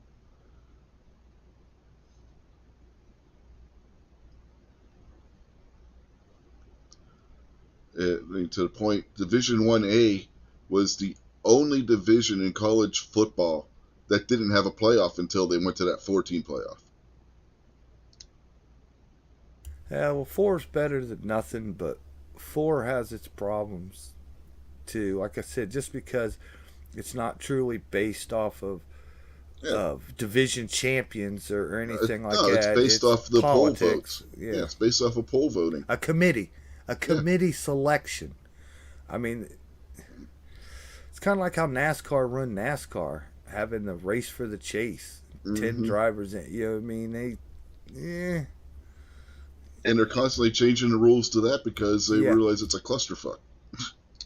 And to defend Gary, he says he won't even dignify that. To be fair, the people that are glowing green and yellow at Gary's plant, they're hard workers and they earn that radiation. Yeah. Uh, I those didn't mean in Oregon Gary's offense in and of itself, but if, those that Oregon they players just look like fools out on the field, and they're not even playing good football. well, that's because they're all irradiated from wearing those uniforms. It fried their brains. Now, I I I sometimes enjoy the change in the uniforms. When it's not going crazy like every team, but or every game, but one or two games a year to come out with a special uniform, for the prime time 8 o'clock game or something, or your rival game. Both teams wear like throwback jerseys from like the 1952 season or something. I kind of like that. I kind of enjoy that, but the Oregon Ducks just kind of overdo it too much, man. Yeah, Rod Roddy, when he was the announcer for The Price is Right, was famous for never wearing the same jacket twice on an episode of Price is Right. The Oregon Ducks never wear the same uniform twice in a season. Yeah, and like I alluded to, the you only got the green and the yellow or whatever to work with, and man, they come out with some colors that's just too crazy, man.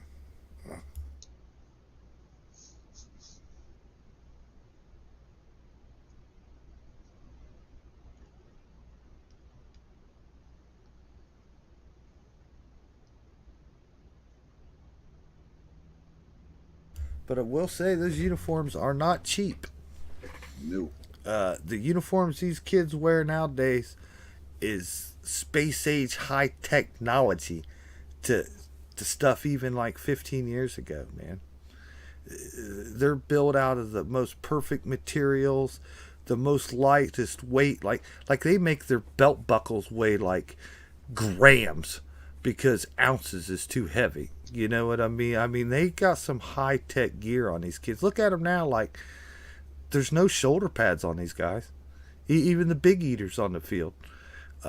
Look at how the games used to be. Like, damn shoulder pads used to be big as your helmet.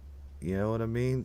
They've gone a long way in technology in the sports equipment. These helmets are safer. The clothes they want. They can run faster. They can jump higher. You know what I mean? These aren't cheap uniforms, man. This is some high technology stuff. Yeah. Well, when I played football in high school, my high school had a deal with Nike. Our shoes were $50 a pair. These kids today are wearing shoes two, three, $400.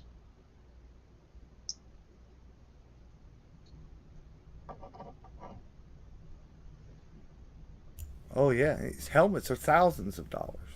Mm-hmm. Uh, yeah, but they're, when they come out with a change, they come out with something new. Like they just don't throw them out there. They'll take like like say this year, like the national championship game, and like all the players' equipment will maybe be something special that you haven't seen before. Like I brought up the belts. I remember when the belts first come out, and they were experimenting with different belts and belt buckles. Uh, they would do that as like testing and evaluation, and like as soon as the game's over, you got to give that back. You know what I mean? The company's gonna do, you know, product testing on that. You have to give it back. They didn't just give it to you when it's a brand new product. They test that shit for years. They spend a lot of money on that stuff.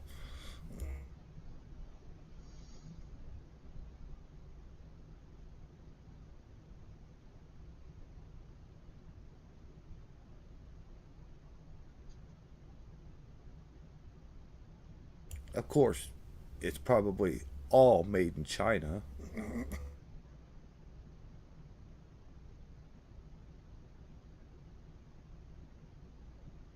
I wonder, I wonder what the federal laws mean, what they are with the military, and where their equipment has to be procured from. If that applies to the military academies with their uniforms.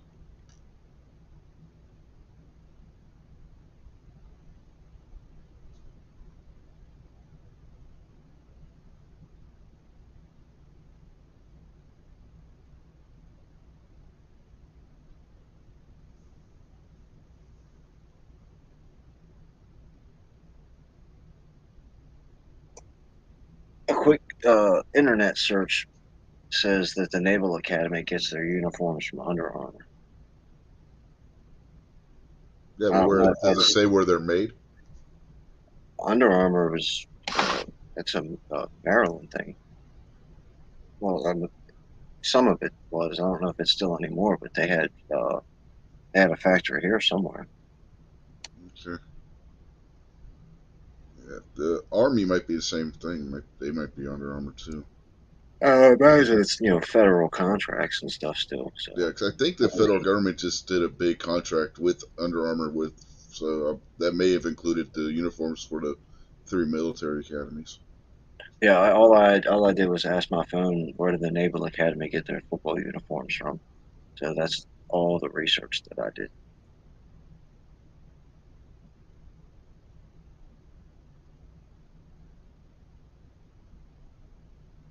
Yeah, but I was just because we Okay, were talking about it.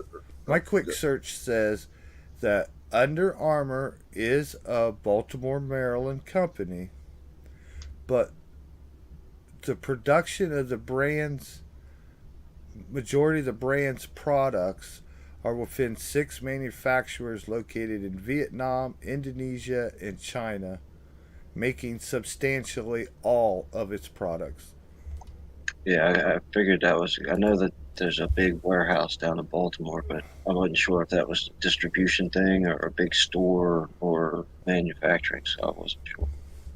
yeah, I was just saying that out of curiosity because remember we talked about earlier about how the military their firearms have to be U.S. manufactured. I was just wondering if that applies to the military academies with their like football uniforms and gear and stuff. Maybe Mike Lindell should start making uniforms. Call it My Perfect Uniforms.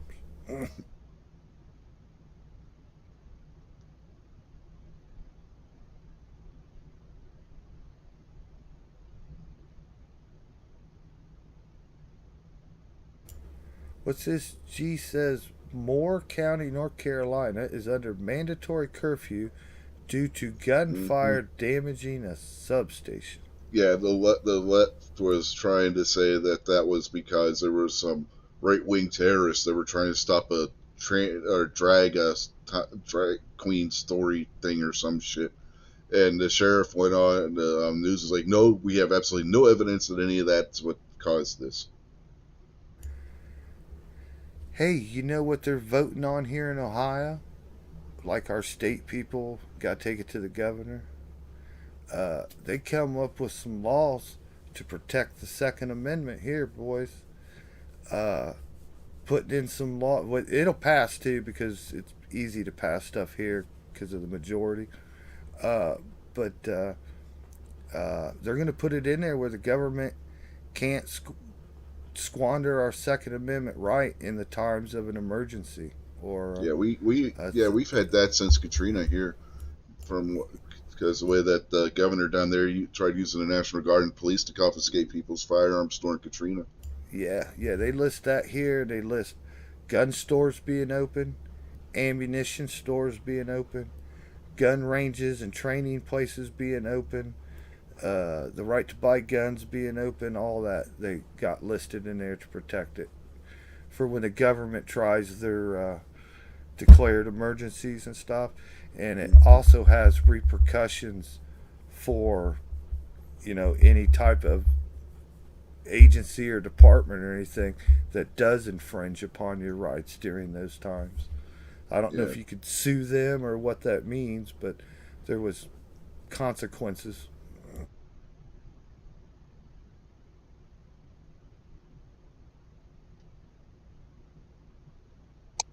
Those are the little victories that you gotta celebrate though when that passes because that's just one more little step. Think about they shut down everybody's church, but they kept the liquor store open. yeah. Back when that all happened, our governor what in the legislature passed to where during the COVID thing where where the federal government was shutting down things that the any gun stores, gun ranges, and all that must be kept open because under West Virginia law, because they put it in as West Virginia law, those are um, what was the phrasing that they used? Essential businesses.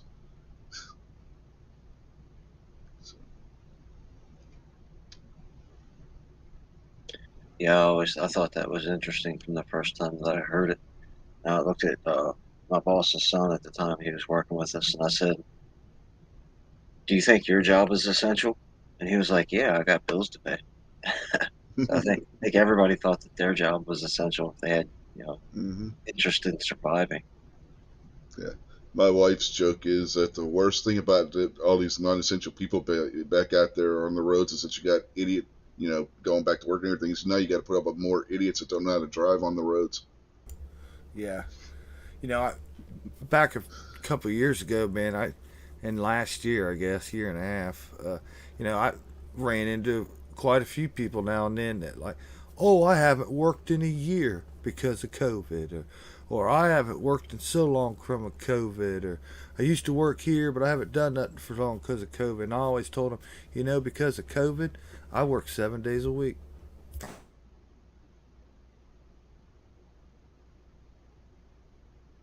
That's another thing that I thought was very interesting is at the beginning, 4 million people are out of work, 10 million people are out of work, 20 million Americans are out of work, and we were busier than we've ever been.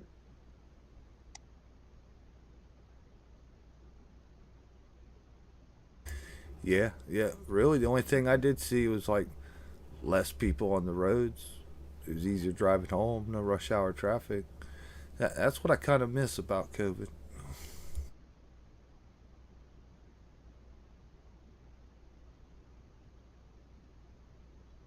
Yeah, anytime we're going somewhere and somebody on the road does something stupid, my wife, damn non-essentials.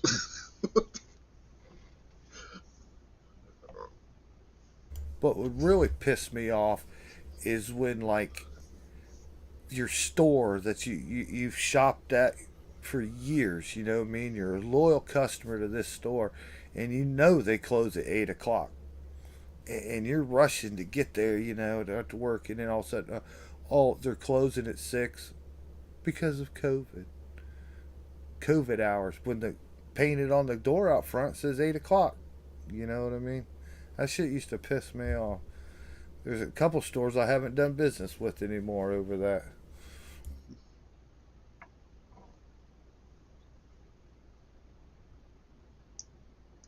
Yeah, back during that whole essential versus non-essential thing during COVID, my wife had the piece of paper that she had to keep in her windshield that said that she was an essential worker. I don't know if all of the state of Maryland did that, but No, the hot, none of the state of Maryland did that. That wasn't yeah, that wasn't. the They hospital might my have had wife it for works at, her. they did that with all the employees. They Yeah, had to they have, did that for her because she was medical personnel, and just yeah, in case, emergency stuff. But no one in Maryland had to drive around with their paper. that's why I was asking. I was that was yeah that okay. Yeah, Yeah, I was getting to that as a question. So, but you answered it before I got a chance to finish it. So, yeah, and it makes sense, especially with your wife. Medical personnel, the janitor falls under medical personnel and essential personnel hmm. when it comes to a hospital because of what Oh they, yeah. their importance to running a hospital. But medical personnel that put their hands on patients, it's important for them to be able to travel, during emergency snow routes and all the other kind of stuff when the government says it's unsafe to be out. If not, you're not going to have any paramedics. Hmm.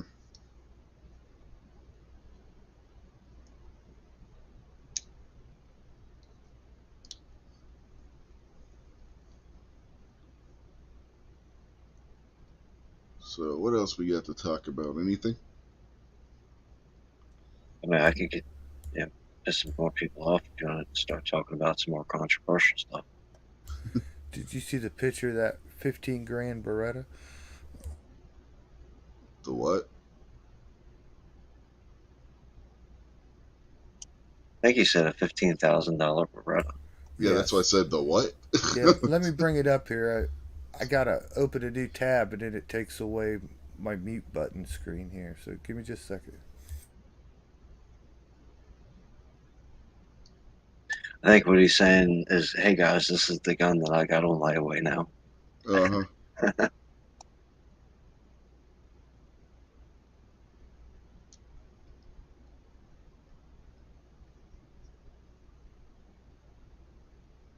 Okay, let me share. You're gonna like this one, Kingpin.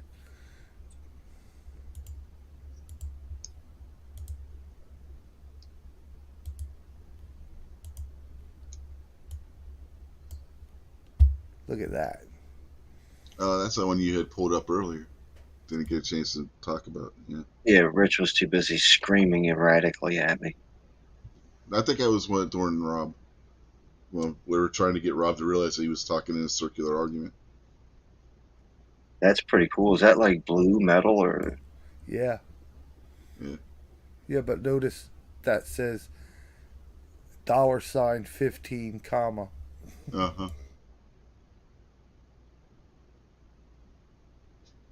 Yeah, that's pretty sweet. Yeah, I agree with you, Krabby. Quoting HB would be pretty good at a bunch of different times. Yeah. At that point, at that price, do you really have to have the 73 cents? That's a good point. Yeah. Could you imagine? Could you imagine if you walked up to the counter and slapped $15,46 on the bench, and then was like shifting through your pocket, and was like, dude, I don't have any change. And he was like, well, I'm not selling it to you Exact change only. then.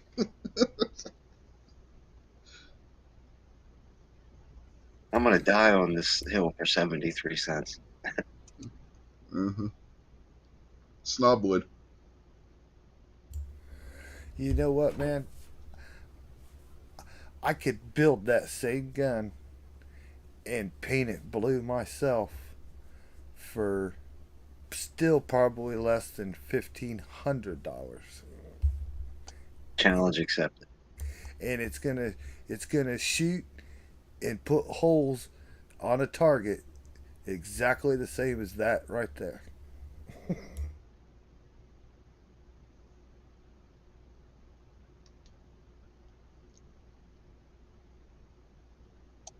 Uh-oh. Now we got trouble. Uh huh. Oh shit! Here goes the arguments now. What's going on? Not much. Just looking at a $15,000 Beretta. The one you had in the screen, it was pretty. Yeah. Mother of pearl inlays in the grip, and the grips are carbon fiber. Well, I know what gun I'm getting next. Yeah, I don't know about that one. You had a hard enough time getting Snob to get you Bel Air. I'm trying to get him to get you that one. Good luck. Yeah, I know, right?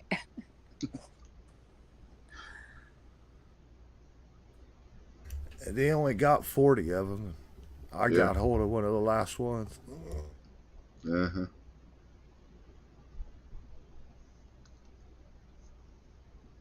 There goes your truck money then, Jason. No, I used the gun to get a truck.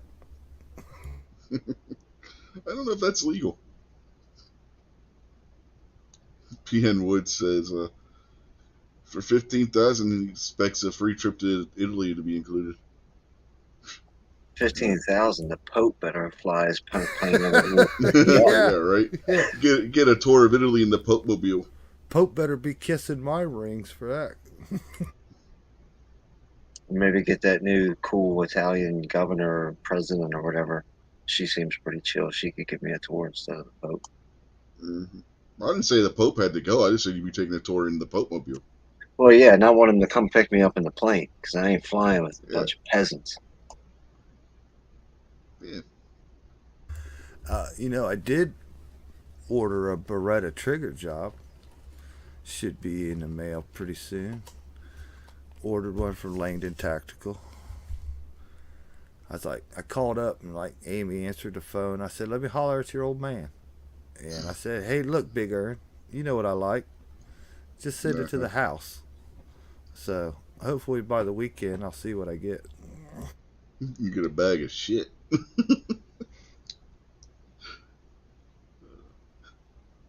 Totally gonna mail snob to him.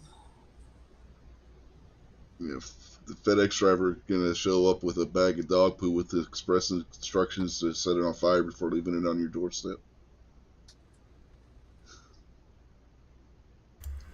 No, I'm sure I'll be happy with it. Uh, I have other ones of it. This one I No, I mean for the phone call, Jason. yeah, but I ordered one. I ordered one kit, but I'm going to divide it up over three different guns. I'm going to fix two problems on two guns, and then I'm just going to upgrade on another one. So I'll get three benefits out of it. So it is well worth it to me. But I got some stuff last week from them too, man. They got new swag out, uh, different than their what they used to sell and stuff. So I spent a little more money this time. I'm sure I'll get some more nice swag from them. Mm-hmm. Now, speaking of overpriced stuff, Kingpin, wasn't it you that said something about your wife's boss was happy because they got like a $2,500 Christmas tree? My wife's boss only takes pictures of my wife uh, naked in the office. I don't know what you're talking about. Uh, when did you get married? That's what I'm asking you.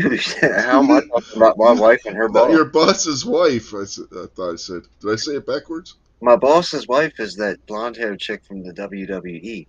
Yeah. Well, weren't you saying that she was happy because they got a real expensive Christmas tree? No, I swear that was you. no. My buddy and his wife are. Oh, okay, man, that's who it was. Yeah, Yeah. they spent a bunch of money on blow ups and Christmas lights, and our yard looks like half Griswold right now. I knew. I knew you said somebody that you know had got a real expensive Christmas tree, like $2,500 for it. Oh Like, no, Jesus. no, they didn't do all that. They did spend, probably $100 or $2 on a bunch of that Christmas garbage.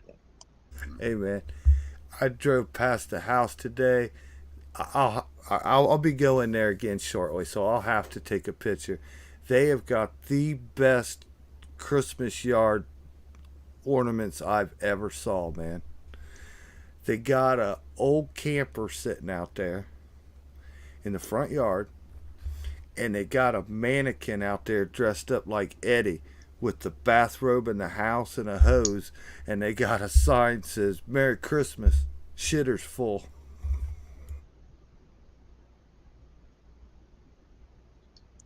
The rant in that movie where he talks about the big bag of monkey shit he is. Hallelujah. Yeah, That's one of my favorite scenes in any movie.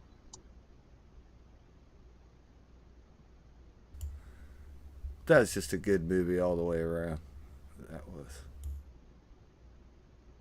Yeah, I could take it or leave it. Had girls in the clinic getting cured off a turkey.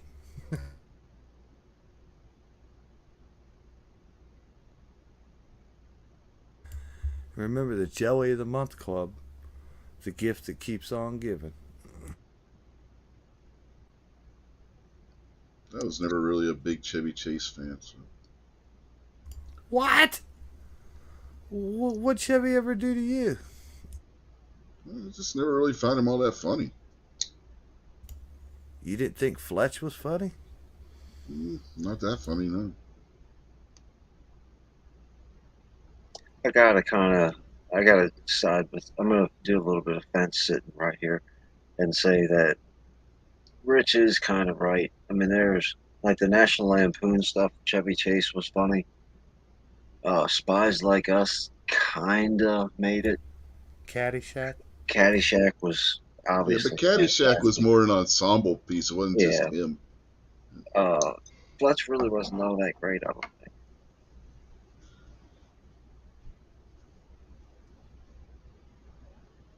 You know, what made Caddyshack was Bill Murray going after the gopher and Rodney Dangerfield. Rodney, yeah. Okay, we can't agree on Chevy Chase. Can we all agree on Rodney? Oh, Rodney Dangerfield Rodney's was a freaking hilarious hilarious. son of a bitch. Yeah. Oh man, you ever see him do stand up? He was freaking hilarious as all hell. Oh yeah. One day I sat and watched for hours, like some people on YouTube have like every appearance he had on the Carson show and stuff. Oh, Rodney's terrific, man. Was, is in our hearts, always will be. Hmm.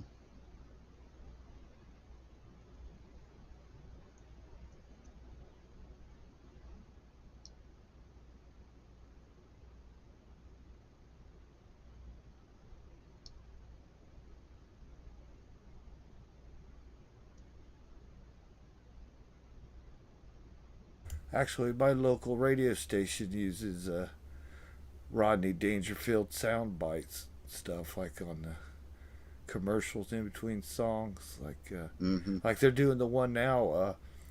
Oh, what was it called? Back to School. Yeah. And Rodney went back to college, and he was an old Yeah, the one where he rich did the triple businessman. Lindy. Yeah, Yeah. yeah, the triple Lindy. Yeah. Well, they got him on there now, like advertising the radio station. He's like, "Hey, everybody, we're all gonna get laid."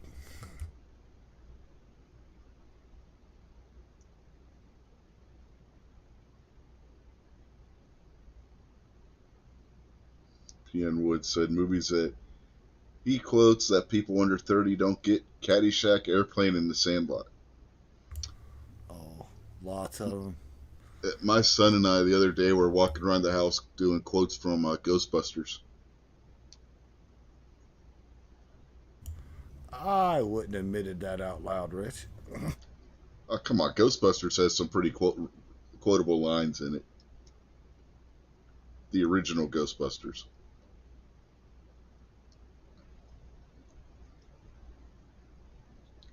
Ray, let's see Oh, what asked okay. you if you're a Original god. Ghost with Bill Murray and Dan Yeah, Bill Aykroyd and Murray, Harold. Dan Okay, Aykroyd, Harold okay, okay. Ramis. Yeah, Ernie Hudson, Rick Moranis. Sigourney Weaver, Mm-hmm. the Stay Puft Marshmallow Man. Oh, it smells like burnt dog around here. Oh, sorry, Vickman. I'm so sorry. Oh, Ron Wayne. Uh, oh, what about Police Academy and Airplanes? Leslie Nielsen. Yeah, Mm-hmm. Leslie Nielsen was always pretty good. I've seen some movies where he was like old black and white movies where Oh he was yeah, like the bad guy. yeah. He was like the Air, villain. It's so strange as hell to yeah. watch him as a real Airplane. actor. Yeah. Airplane was the first time he had ever done comedy. Everything else he had ever done was all serious stuff. Man, them Naked Gun movies were hilarious too. Mm-hmm. Those were pretty good.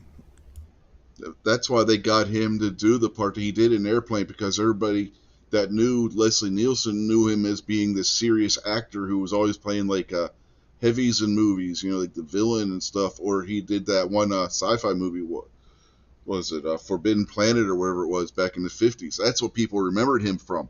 So when they saw him in Airplane, that was a complete change of character, and that's what cracked a lot of people up, especially like our grandparents' age, our parents' ages, when they saw Leslie Nielsen up there doing comedy, because they weren't expecting that shit.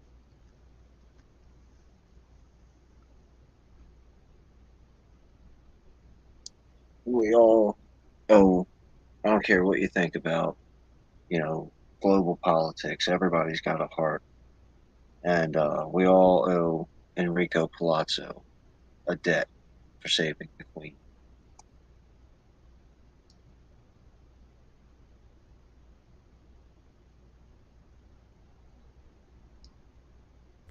I'm sorry, would you say that again, man? I was messing around, didn't hear you. We all owe what? Enrico Palazzo. You don't Oh celebrate yeah. Enrico Palazzo Day? Oh yeah. Enrico Palazzo. Hell of a singer. And an umpire coach. Baseball umpire. Mm-hmm. So basically, Kingpin, Jason was daydreaming and was, just not listening to what you said. I don't get offended by that. Rich will tell you I don't listen to anything most people say. Yeah, I, this is true. I was refreshing myself with a beverage, Uh-huh. like basic body needs for existence. I was putting, sugar into my body, which I need. Likely story. Oh, I didn't hear what you said. I'm lighting a cigarette now. But Jackass. going back to Airplane, I think my favorite scene in it is where what's her face from Leave It the Beaver gets up and starts talking jive with the two black dudes. Oh, excuse me. I speak jive. Just hang loose, blood. She gonna catch you back on the rebound with the Mitty Mitty. My friends and I used to sit there and run that scene back and forth at school because we had memorized it. I can't remember it anymore, but we memorized like the jive talk scenes. And man, people thought that that was the funniest thing ever.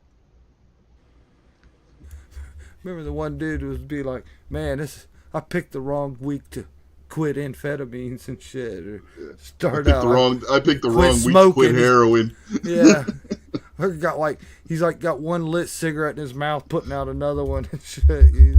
And then one dude would like take off his glasses and still have a pair of glasses on. Mm-hmm. And the dude had a drinking problem. Memories flash back to him and that girl in the bar, and he was doing Saturday Night Fever and shit. Mm-hmm. Yeah, those are pretty good. I like when the line of people were shaking and smacking that woman. And they're paying at the beginning of the movie. They're panning through all the passengers. You got that one random topless lady sitting there. The autopilot was a blow up guy. Uh huh.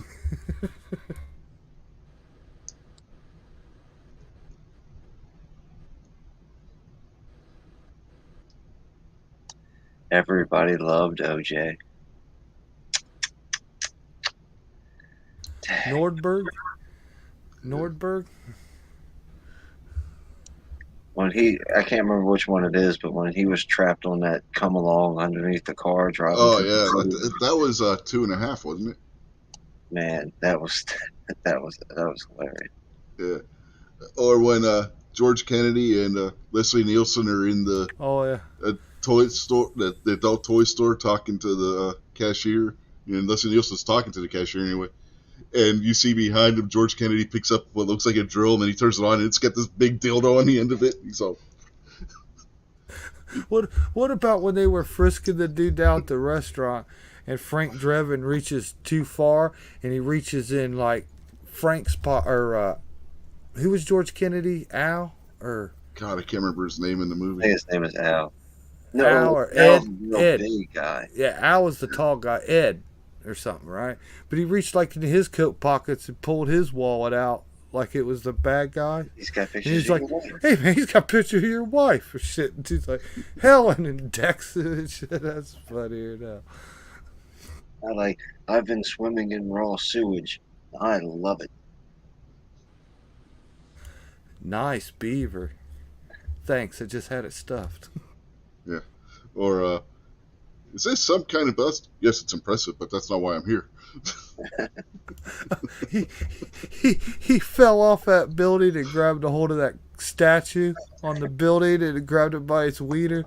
It broke off and he like came through the window and like his boss was sitting there like breaking and entering, disturbing the peace, sexual assault with a concrete dildo.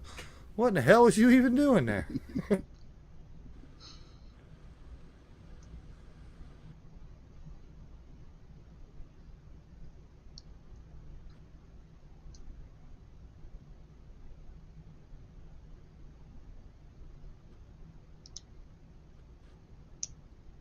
But if it wasn't for this, I'd just be back on the circuit riding motocross.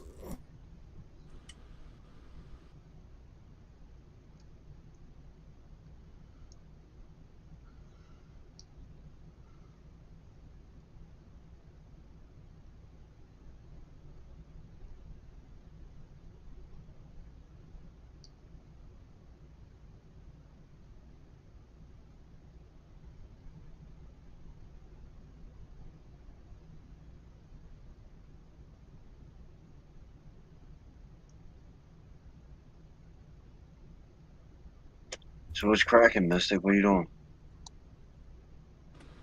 Oh, not much. Just hanging out. Figured I haven't been on one of the shows in a while. Yeah, got the Christmas episode coming up in a couple of weeks. Yeah, I better get stocked up on alcohol. You or Moo, one of the two. Usually it's both of us. It's never a Yeah. good thing when it's both of us. Mm-hmm.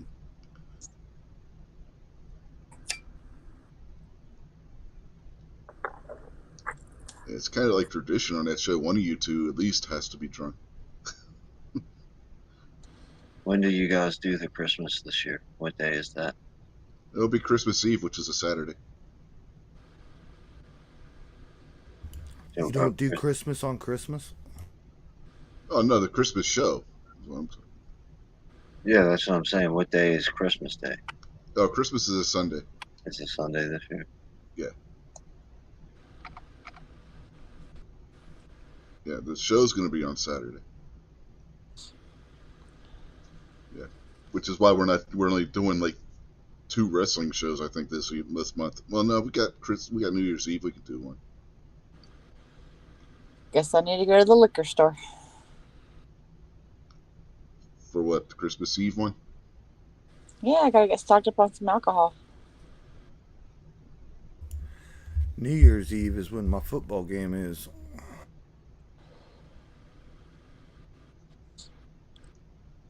They said it was New Year's Day. No, it's New Year's night. Oh, okay. December 31st. Okay, New Year's Eve, yeah. Yeah, you said that earlier. I'm thinking January 1st, January 1st at night. Oh, well, there is a whole bunch on January 1st during the day. Yeah, I'm sure there is. But not the playoff.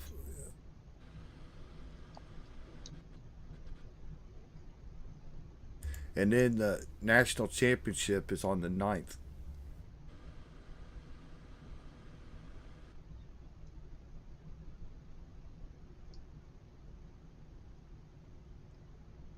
So you're gonna do another bracket on Christmas? I don't know what we're doing yet. Should do another bracket. That's usually what we end up doing. I know. Hey, Jason, you going to try and do Emmett Otter again? Yeah, on a private chat. Oh, why not live? Worked out good last time. I still say the reason why you got shut down is because you did it directly from YouTube themselves. Their channel was like, whoa, this ain't gonna fly. Yeah, but they gave it back. They put it back, and I erased it, and they put it back again.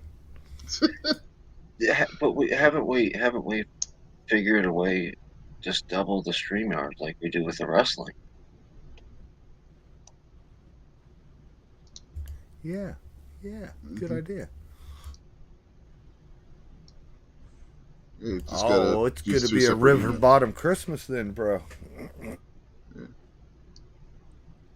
Kingpin can't wait. I'm actually looking forward because the beginning of that Emmett Otter before we got kicked off the internet was off the chains. I don't know. I mean, like, Kermit was just sitting there playing his music, and a carload of thugs came up and just started jumping him and attacking him for no reason. Kermit got the shit beat out of him. That would be the River Bottom Nightmare Band. Yeah. Well, the Nightmare. That was the gang's name, was the Nightmare. They called themselves the Nightmare Band for the Battle of the Bands at the end. Yeah. If that pulled you in, Kingpin, like later they like raid Mom's store and stuff, man. Oh yeah, and they do all kinds of evil shit in that. People on the streets take over the town. Yeah, man. Yeah, this wasn't no Muppet Show Muppets in that movie. No, man, them dudes is as bad as Corn Pop. Yeah. Emmett's dad took off and left his mom and him alone. Yeah, deadbeat. Yeah. Emmett's dad was a deadbeat. Yeah, the movie seemed pretty off the chain, so I'm interested. He's gonna go back to work singing "There Ain't No Hole in the Washtub." His boss gonna tell, "Hey man, when you get done with that, would you go do that?" He'd be like, "Ain't no hole in my washtub."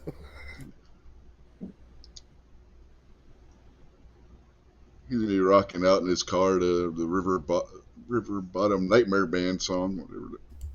Hey, that was pretty good too. Yeah, That pretty much was the song, wasn't it? yeah. The River River Bottom Bottom Nightmare Nightmare Band. Band. That was about the only song, right?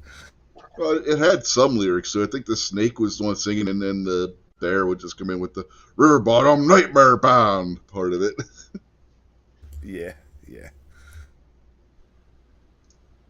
It was kind of like a glam rock, heavy metal merge thing that they were doing. yeah, yeah. If you like the violence at the beginning, you would love the rest of the movie. Like, like Emmett's trying to raise money for mom for Christmas, man, and like there ain't no work, so like Emmett was gonna go like hooking on the streets, but turns out he was like scared of the dark, and he's got a good heart, man. He's just trying to get mom a Christmas present, and all mom's trying to do is get him a Christmas present, Yeah, man. it's basically the Tale of the Magi, but with kind of story. If you've ever read, we No, had to read that in school. I don't know if you guys had to read that in school or not, but that's basically what the premise is. well, Same kind of you situation. remember Little House on the Prairie? Well, You got, what was the thing? you guys didn't watch Little House on the Prairie? I Yeah, did. but that it Okay, doesn't mean I remember any of the episodes. there was the Christmas episode, like little Laura Ingalls. She wanted like a saddle for her pony, right? And they didn't have the money for that, but like she wanted to get mom a stove or something like that, and then it turned out like mom sold the stove to buy a saddle, and then like the little girl No, like the mom. sold the pony to get mom a stove, but Yeah, they both that's tried to do the best they could for Christmas. that's the gift of the Magi story. I mean, they said I don't know if you ever read that in school. We had to read it in school, but that's basically what the premise was. Where this guy wanted to get his girlfriend a nice brush for her hair, but he couldn't afford it because she had this really beautiful long hair. And then he had this watch or something that she wanted to get him something for. So she went and sold her hair to a wig maker so that she could get him the chain or whatever for his watch. Meanwhile, he had sold his watch to get her the brush that he wanted to get her to fit really fancy brush and whatnot.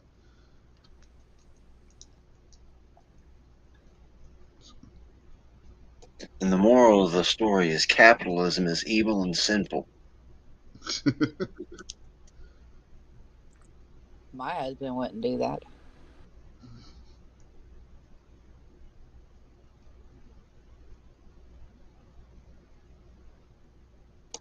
The Hardy Boys, was that like actual? I thought that, aren't they? Isn't that the Detective Storyboat Kids? Yeah, but they did have a TV show. Oh, really? Yeah, and then they had the Hardy Boys and Nancy Drew show that was they combined the two together into one show. Don't quite remember. I remember the books, little little books at school about the Hardy Boys, mysteries or something, right? Hardy Boy mysteries. Mm-hmm. Yeah, but yeah. There was a TV show with the Hardy Boys, and then Nancy Drew had her own TV show too, and then they combined them together into the Hardy Boys Nancy Drew Mysteries. Why I remember this, I do not know because I didn't watch either of them. I think it was just because of the commercials, probably. Yeah, I didn't watch too much TV when I was a kid. One Christmas, I sold our TV to buy my mom a VCR.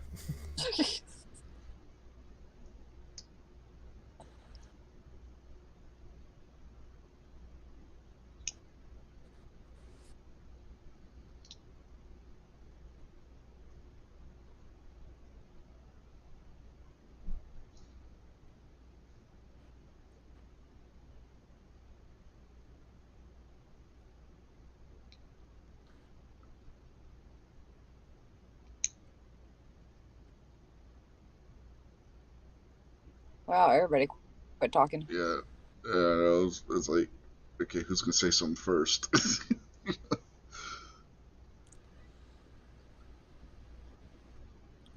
No, you're right, Burnaby. Pimping ain't easy.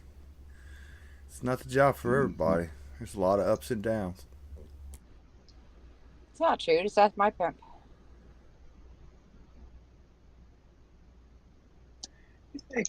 You think pimping would be easier if pimps only pimped male prostitutes? Like, isn't pimping hard because you're dealing with females? Yeah, but I don't know if the you'd have as um if the it would be as lucrative of a business if you were just pimping males.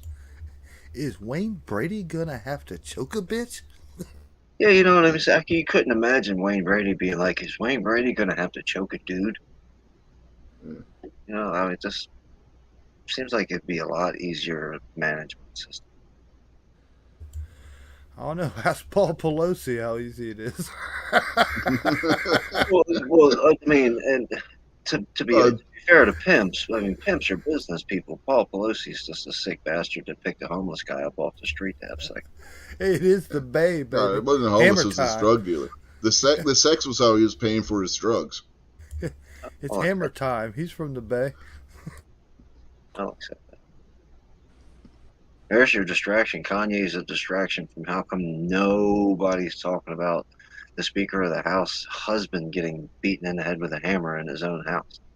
Oh, shit, there's a lot of things that disappeared from the news. You got that, the shooter in Colorado, the one in Virginia.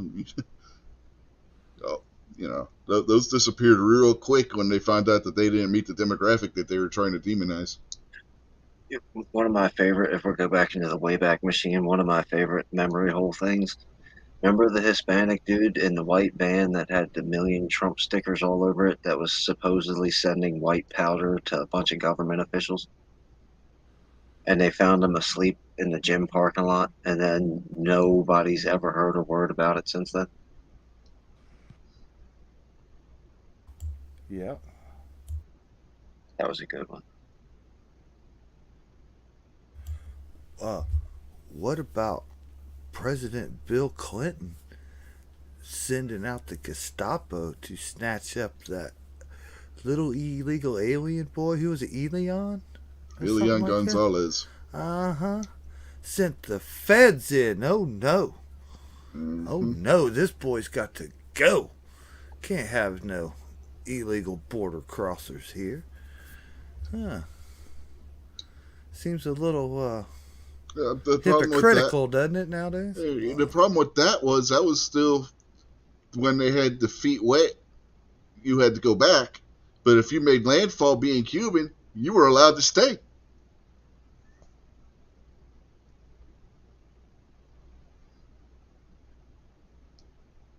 Or whatever happened to Whitewater?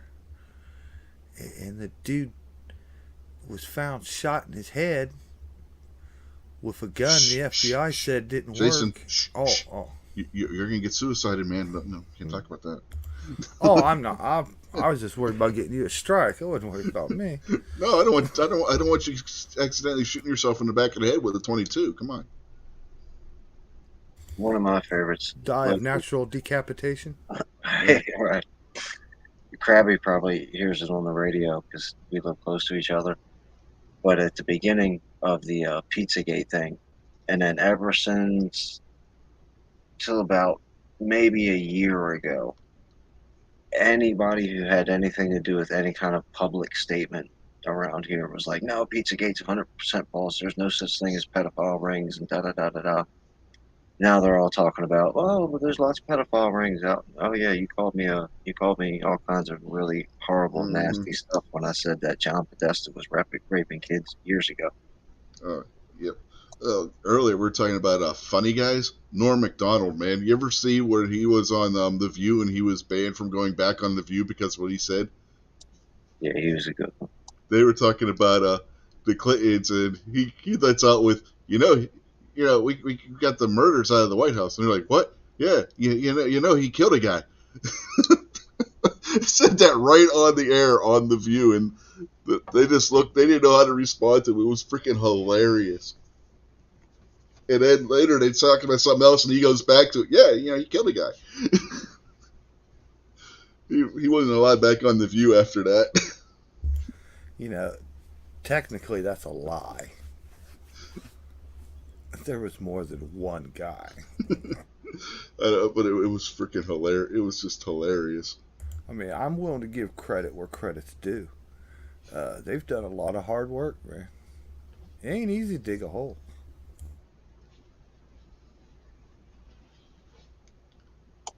Remember the scene? Remember the scene in Goodfellas when they're playing poker and Tommy shoots Spider, and he's like, "I'll dig a hole." What, like I ain't never dug a hole before. Just Uh, imagine Hillary Clinton being Tommy and blasting Seth Rich, and then everybody be like, "Look, Hillary, you going around killing everybody, just getting crazy." And she's like, "What? Like I ain't never dug a hole before."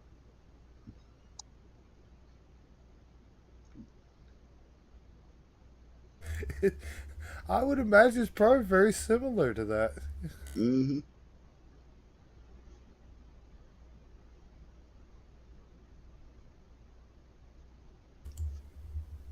But like I heard somebody say one time, it might have been on that show that guy you like real well, Rich. Crowder, Louder with Crowder. Yeah, Steven Crowder. But at this point, with everything that's happened, do you think Hillary even says anything anymore? She probably just like snaps her fingers and points. You know what I mean? I think Hillary, if we're gonna go into that kind of like world, uh, so obviously this is all speculation for entertainment purposes. I think Hillary is kind of right on the edge of exceeding her usefulness. You know, she'll come out every couple of weeks and say Donald Trump stole the election and they're going to steal the next election, but nobody asked her, okay, well, you know that there's right wing groups that are going to steal the next election. Tell us who they are and what their plan is. So she might slip on a banana peel one of these days. You never know. Oh man, did you see the video clip that came out of her this week? She was giving a speech somewhere, and she said being anti-abortion is like being pro-rape. Like, what?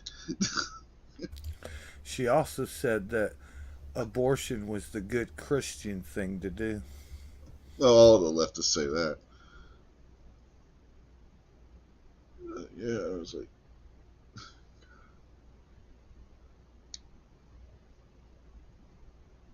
323 says Hillary is still useful to make people understand they want to commit suicide.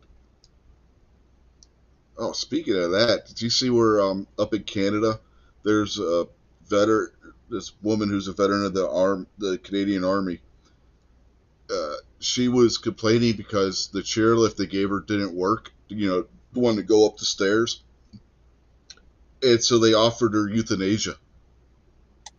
Did you hear about the guy who called into the suicide hotline? And they were like, you should kill yourself. What? There's a couple cases. There's like, I'd say like a handful of cases in Canada right now where they're Mm-hmm. basically telling their veterans, you should kill yourself. Oh, they're telling anybody that. I mean, they got this new thing where they got assisted suicide for anybody. It's there was a teenager up there who was suffering from depression, and they euthanized her. That's see, a lot of people brush off the conversation about abortion. That's where a lot of the moral decay starts. If you can turn a blind eye and make a bunch of different excuses for stabbing a baby in the brain and vacuuming out its skull and ripping its arms apart and pulling it out and then throwing it away or selling the body parts or letting it be delivered and then suffocate on a table or whatever. And then there's also plenty of people that say 10 months after a baby's been born, if you don't want it, you should be able to kill it. Then it's no big deal to turn a blind eye to old people wanting to kill themselves because they've got terminal cancer or, you know, 15-year-old kids dying on a soccer field because it definitely wasn't the COVID jab that killed them. Mm-hmm. You know, you convince people that it's all right to kill babies, then how do any of us ever, however, any of our lives worth anything? Yeah. Well, Trudeau was giving a speech, and he basically came out and said that it would be better to euthanize people with mental illnesses and depression and stuff than to let them have to suffer for the rest of their lives. Your wonderful Scandinavian nations are pretty much zero Down syndrome babies. And the more technology that comes up that they can tell, your physical and mental kind of future in utero, they're going to be killing those kids. Which, we want to talk about super racism. Maybe we could kill some of those undesirable blacks and browns and undesirable Asians. Since Well, you remember that was Margaret Sanger's goal when she yeah, started Planned Parenthood. exactly. Uh, and just the general, what they call dumb, not as smart, doesn't meet their hiring. It wasn't just racialness. It Mm-mm. was also anybody they considered, Yeah, lower class, less blind, educated. blind, deaf, mentally ill, mentally mentally handicapped. Uh, Michigan blacks. people. Uh, yeah, there was a whole lot. Yeah, I don't think that was one of them, but it might have Should been. have I don't been. know. I'd have to go back and check for sure. We'd But live in a better world if it was. well, Michigan would be in a better world if they didn't have Whitmer there. But, but, She got yeah, reelected too. Can you believe that yeah, bullshit? no. I believe that about as much as Western Maryland went blue in the last election.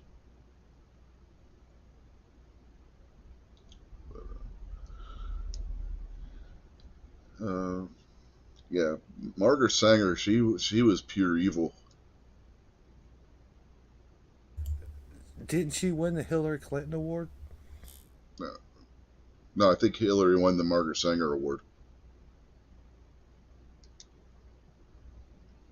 Margaret Sanger did give Hitler an award, so I guess her and Kanye had common ground there. They both like Hitler. I think Hitler gave himself a medal or some lead. Yeah, the best thing Hitler ever did killed Hitler.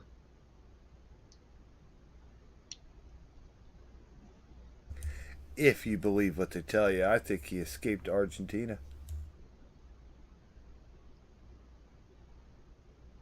I don't know. Obviously, there's plenty of evidence. I mean, not too long ago, they were pulling Nazi soldiers from Argentina, the Mossad or whatever the special agents are in Israel. Oh yeah, there was a few that they had gotten in Israel. I That's where don't, they caught Mangala was in Argentina. I don't know. I think Hitler might have been a little bit too pompous to try to escape. I think he probably did kill himself in that hole somewhere. Hmm. I think he was probably considerably whacked out on all kinds of different drugs at the time, and his brain just had it set that he was going to stay there and win. Yeah, who was it? Himmler, that right outside the bunker had killed himself and his whole family before Hitler committed suicide right there at the end. Well, Hitler's not the one to worry about anymore. Hitler controlled the Nazi Party for what, 10 years? Is that how long or less? I'm more worried about who's controlled the Nazi Party for the last 80 years. Well, I mean, another thing that's people. I don't really know why. I mean, I guess you could speculate and come up with different reasons as to why. And for one, obviously, World War II is why Hitler gets so much, because effectively you could say he directly started World War II, if you want to just throw a real big blanket statement out there. Uh, but right after World War II, everybody after him was way worse than Hitler. Like, No, way worse than Hitler. And not nobody not got Oh, even fired. yeah. not even after. If you look in the 1930s, Stalin was worse because that's when he caused the famine in Ukraine. Yeah, weren't you? Was in the 30s. Oh, there. I'm sure there. Hell, didn't Genghis Khan kill more people than anybody? I mean, I believe the the mass killers and evil of people have existed since the dawn of time.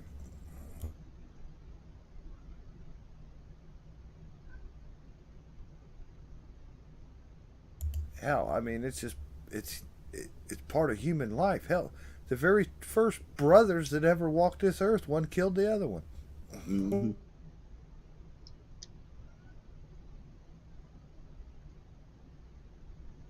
It was the good Christian thing to do. Yeah. Uh, Chairman Mao, after and during and after the Communist Revolution in China, killed at least 50 million people. At least. I just now thought of it.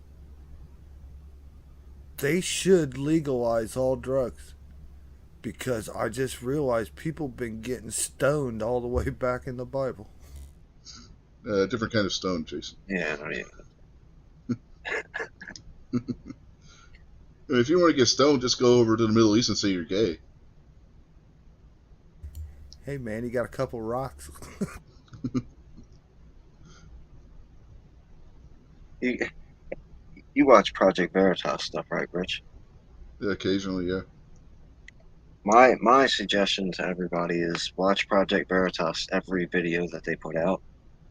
Uh, the United States has got a pretty massive slavery ring going on right now, and for years, that guy from Libya told Hillary Clinton, "If you come over here and mess with me, it's going to destroy northern Africa and it's going to turn Libya into an entire rat's nest for terrorists and slave traders."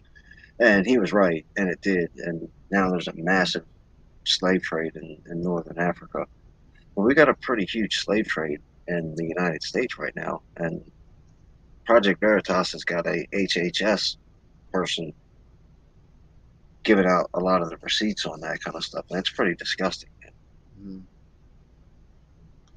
Yeah, if And, we're going to go over to the Middle East, their slavery's been going on for, God, before the United States was even a thing. The well, that's one mo- of the indentured servitude that the Middle Eastern countries like to do to people is what the cartels are doing to the people coming across the border in America. yeah. Bunch of 15-year-old little kids and 9-year-old little kids. Hmm.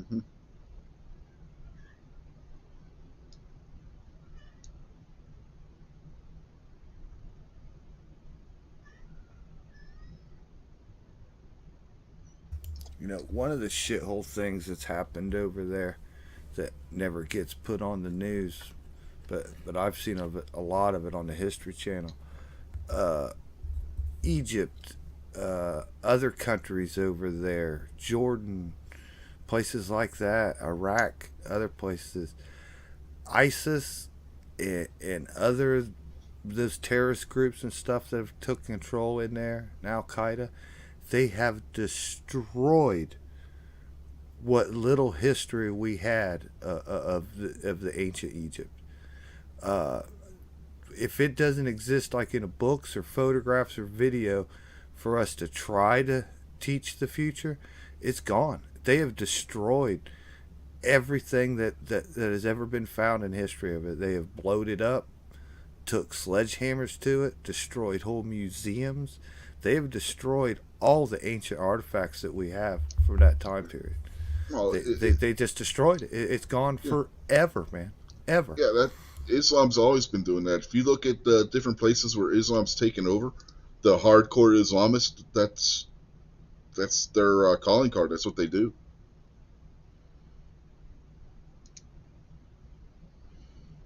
Yeah, but that's not. That's such a tragedy. That's stealing history and knowledge, not from just them, there from the entire world, Yeah. from you Well, and I, from yeah, everyone, when they would do something like that. the world's first grand cathedral has been a mosque since the Ottomans took over uh, the Byzantine Empire and turned Constantinople into Istanbul.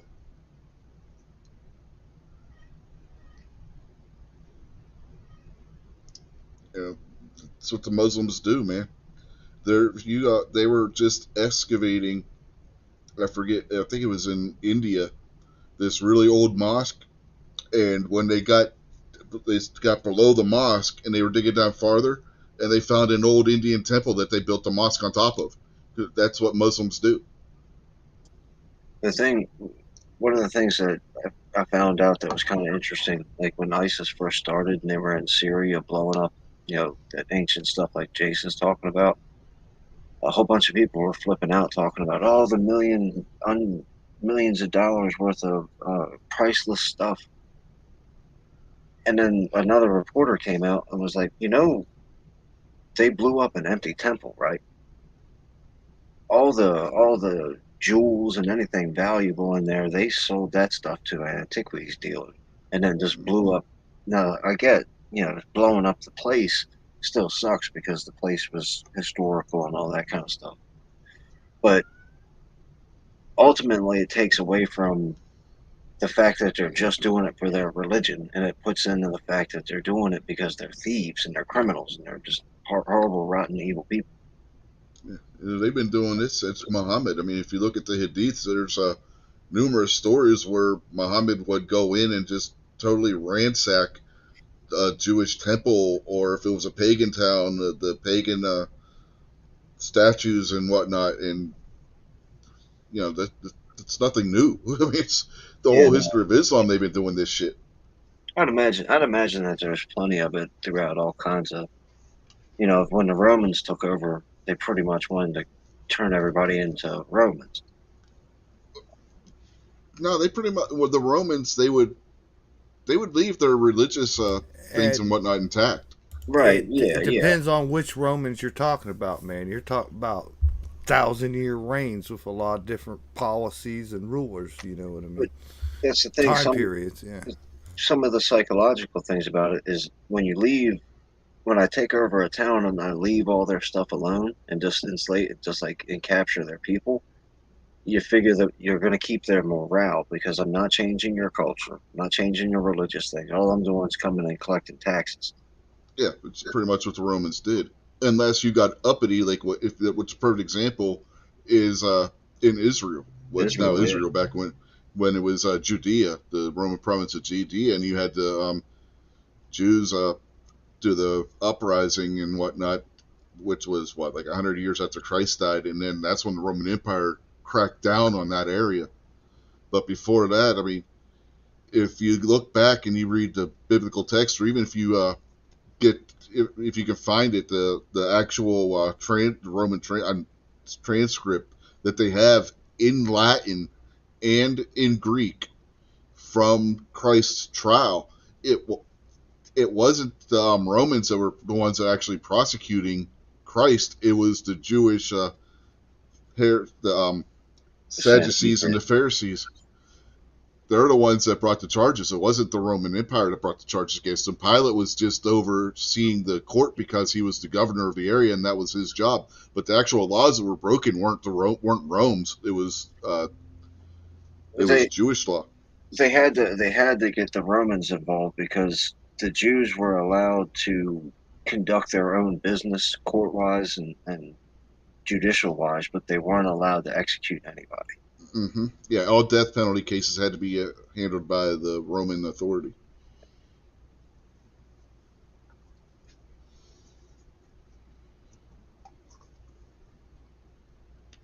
Well, that's a pretty good question though. If you were to go right now, you're in Ohio, Jason. If you were to invade West Virginia, what would you want to do? Would you want to saturate West Virginia with Ohio red, or would you want to leave West Virginia the way it is? Like which?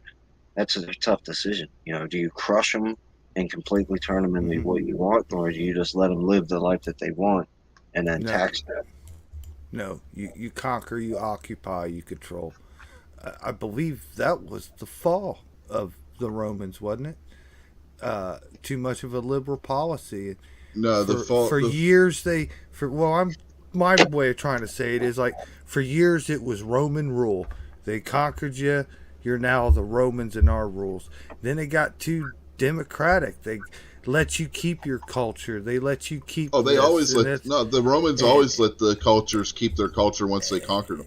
That well, wasn't the issue. by The issue doing with the that, Roman, you lose control. You lose your power of your yeah, control of power. that wasn't what got the Romans. What got the Romans was their own internal strife in Rome. They were fighting amongst themselves, and then you had the barbarians who they kind of screwed over one too many times. That came in and repeatedly sacked Rome, and then Constantine, when he moved from Rome to Constantinople, and basically split the empire in half. That's what that's what killed the western half of the empire was right there. And the reason why he did that is he got tired of the barbarians coming and sacking Rome, so he moved there thinking they would leave him alone over there, which they pretty much did until later on. And that because there's letters where the Pope would write, who was because the Catholic Church was still headquartered in the Vatican City, obviously in Rome, and the Pope would write letters to Constantine begging him to come back with his legions and defend the Holy See in Italy. And Constantine told him, no, do it yourself. Yeah. Well, see, my strategy still is invade, conquer, control. Like when I meet a woman and move in with her, first thing I do is make her throw her kids out of the house, man. You know? That's what happens in the animal kingdom when a new male lion comes in and kills all the cubs. Yep, Yeah. yeah. And And There you go. Thanks for clarifying that. You know, it's just nature. It's just we, natural. you talked about Genghis Khan earlier, and I don't know if it's actually true or not, but apparently 98% of the world's population has Genghis Khan's DNA because he believed in Uh, yeah. when we take over your country, my men are going to bang your women, so your women have more of my men. I think there is a very high number of people that could be traced back to. yeah, I don't Yeah. think it's 98% though. Yeah, but there's That's a high number of people DNA, and like some places of the world, it's a lot higher number. mm-hmm. And you know they don't know where the man was buried.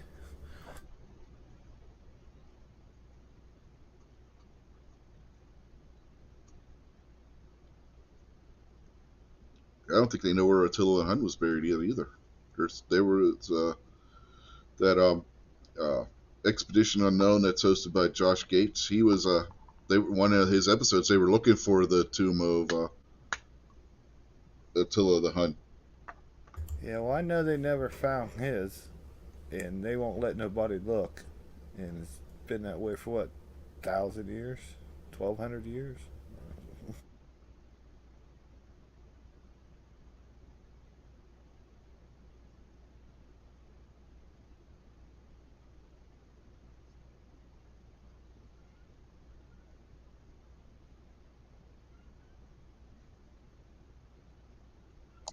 Yeah, I've listened to that meditations.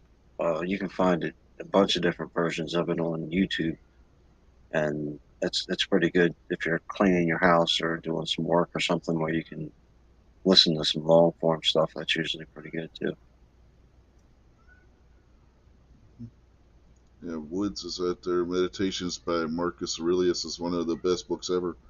Just wrote it when battling barbarians. Original Stoic, George Washington's favorite book. Yeah, Marcus Aurelius was a really he was probably one of the best of the Roman emperors. From what if you look at the history and history of Rome and everything, Marcus Aurelius was supposed to be really wise and whatnot.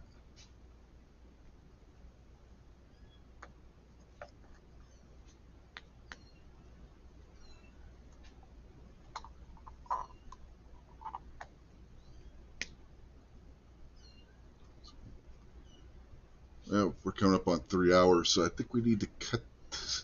We got 6 people out there watching still, according to StreamYard. So, yeah, I think it's time that we wrap this up, boys. So, Jason, anything you want to say before we get out of here? Uh, Good night, everybody.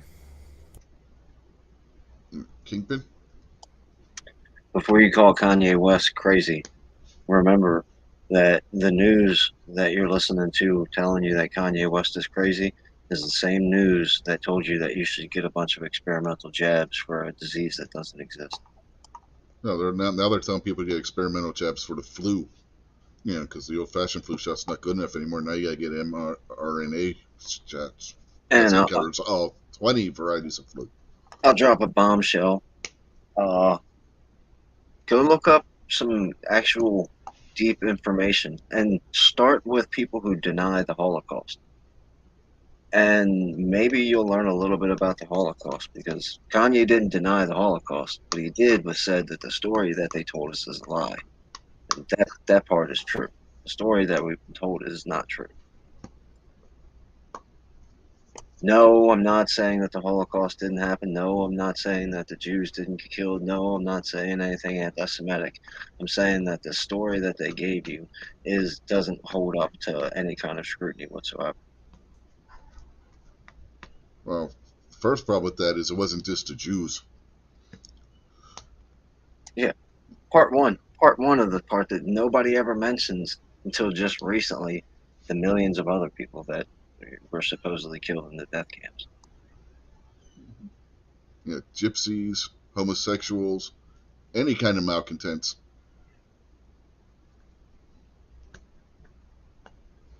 Ultimately, don't trust the news, because they lie to you 24 hours a day.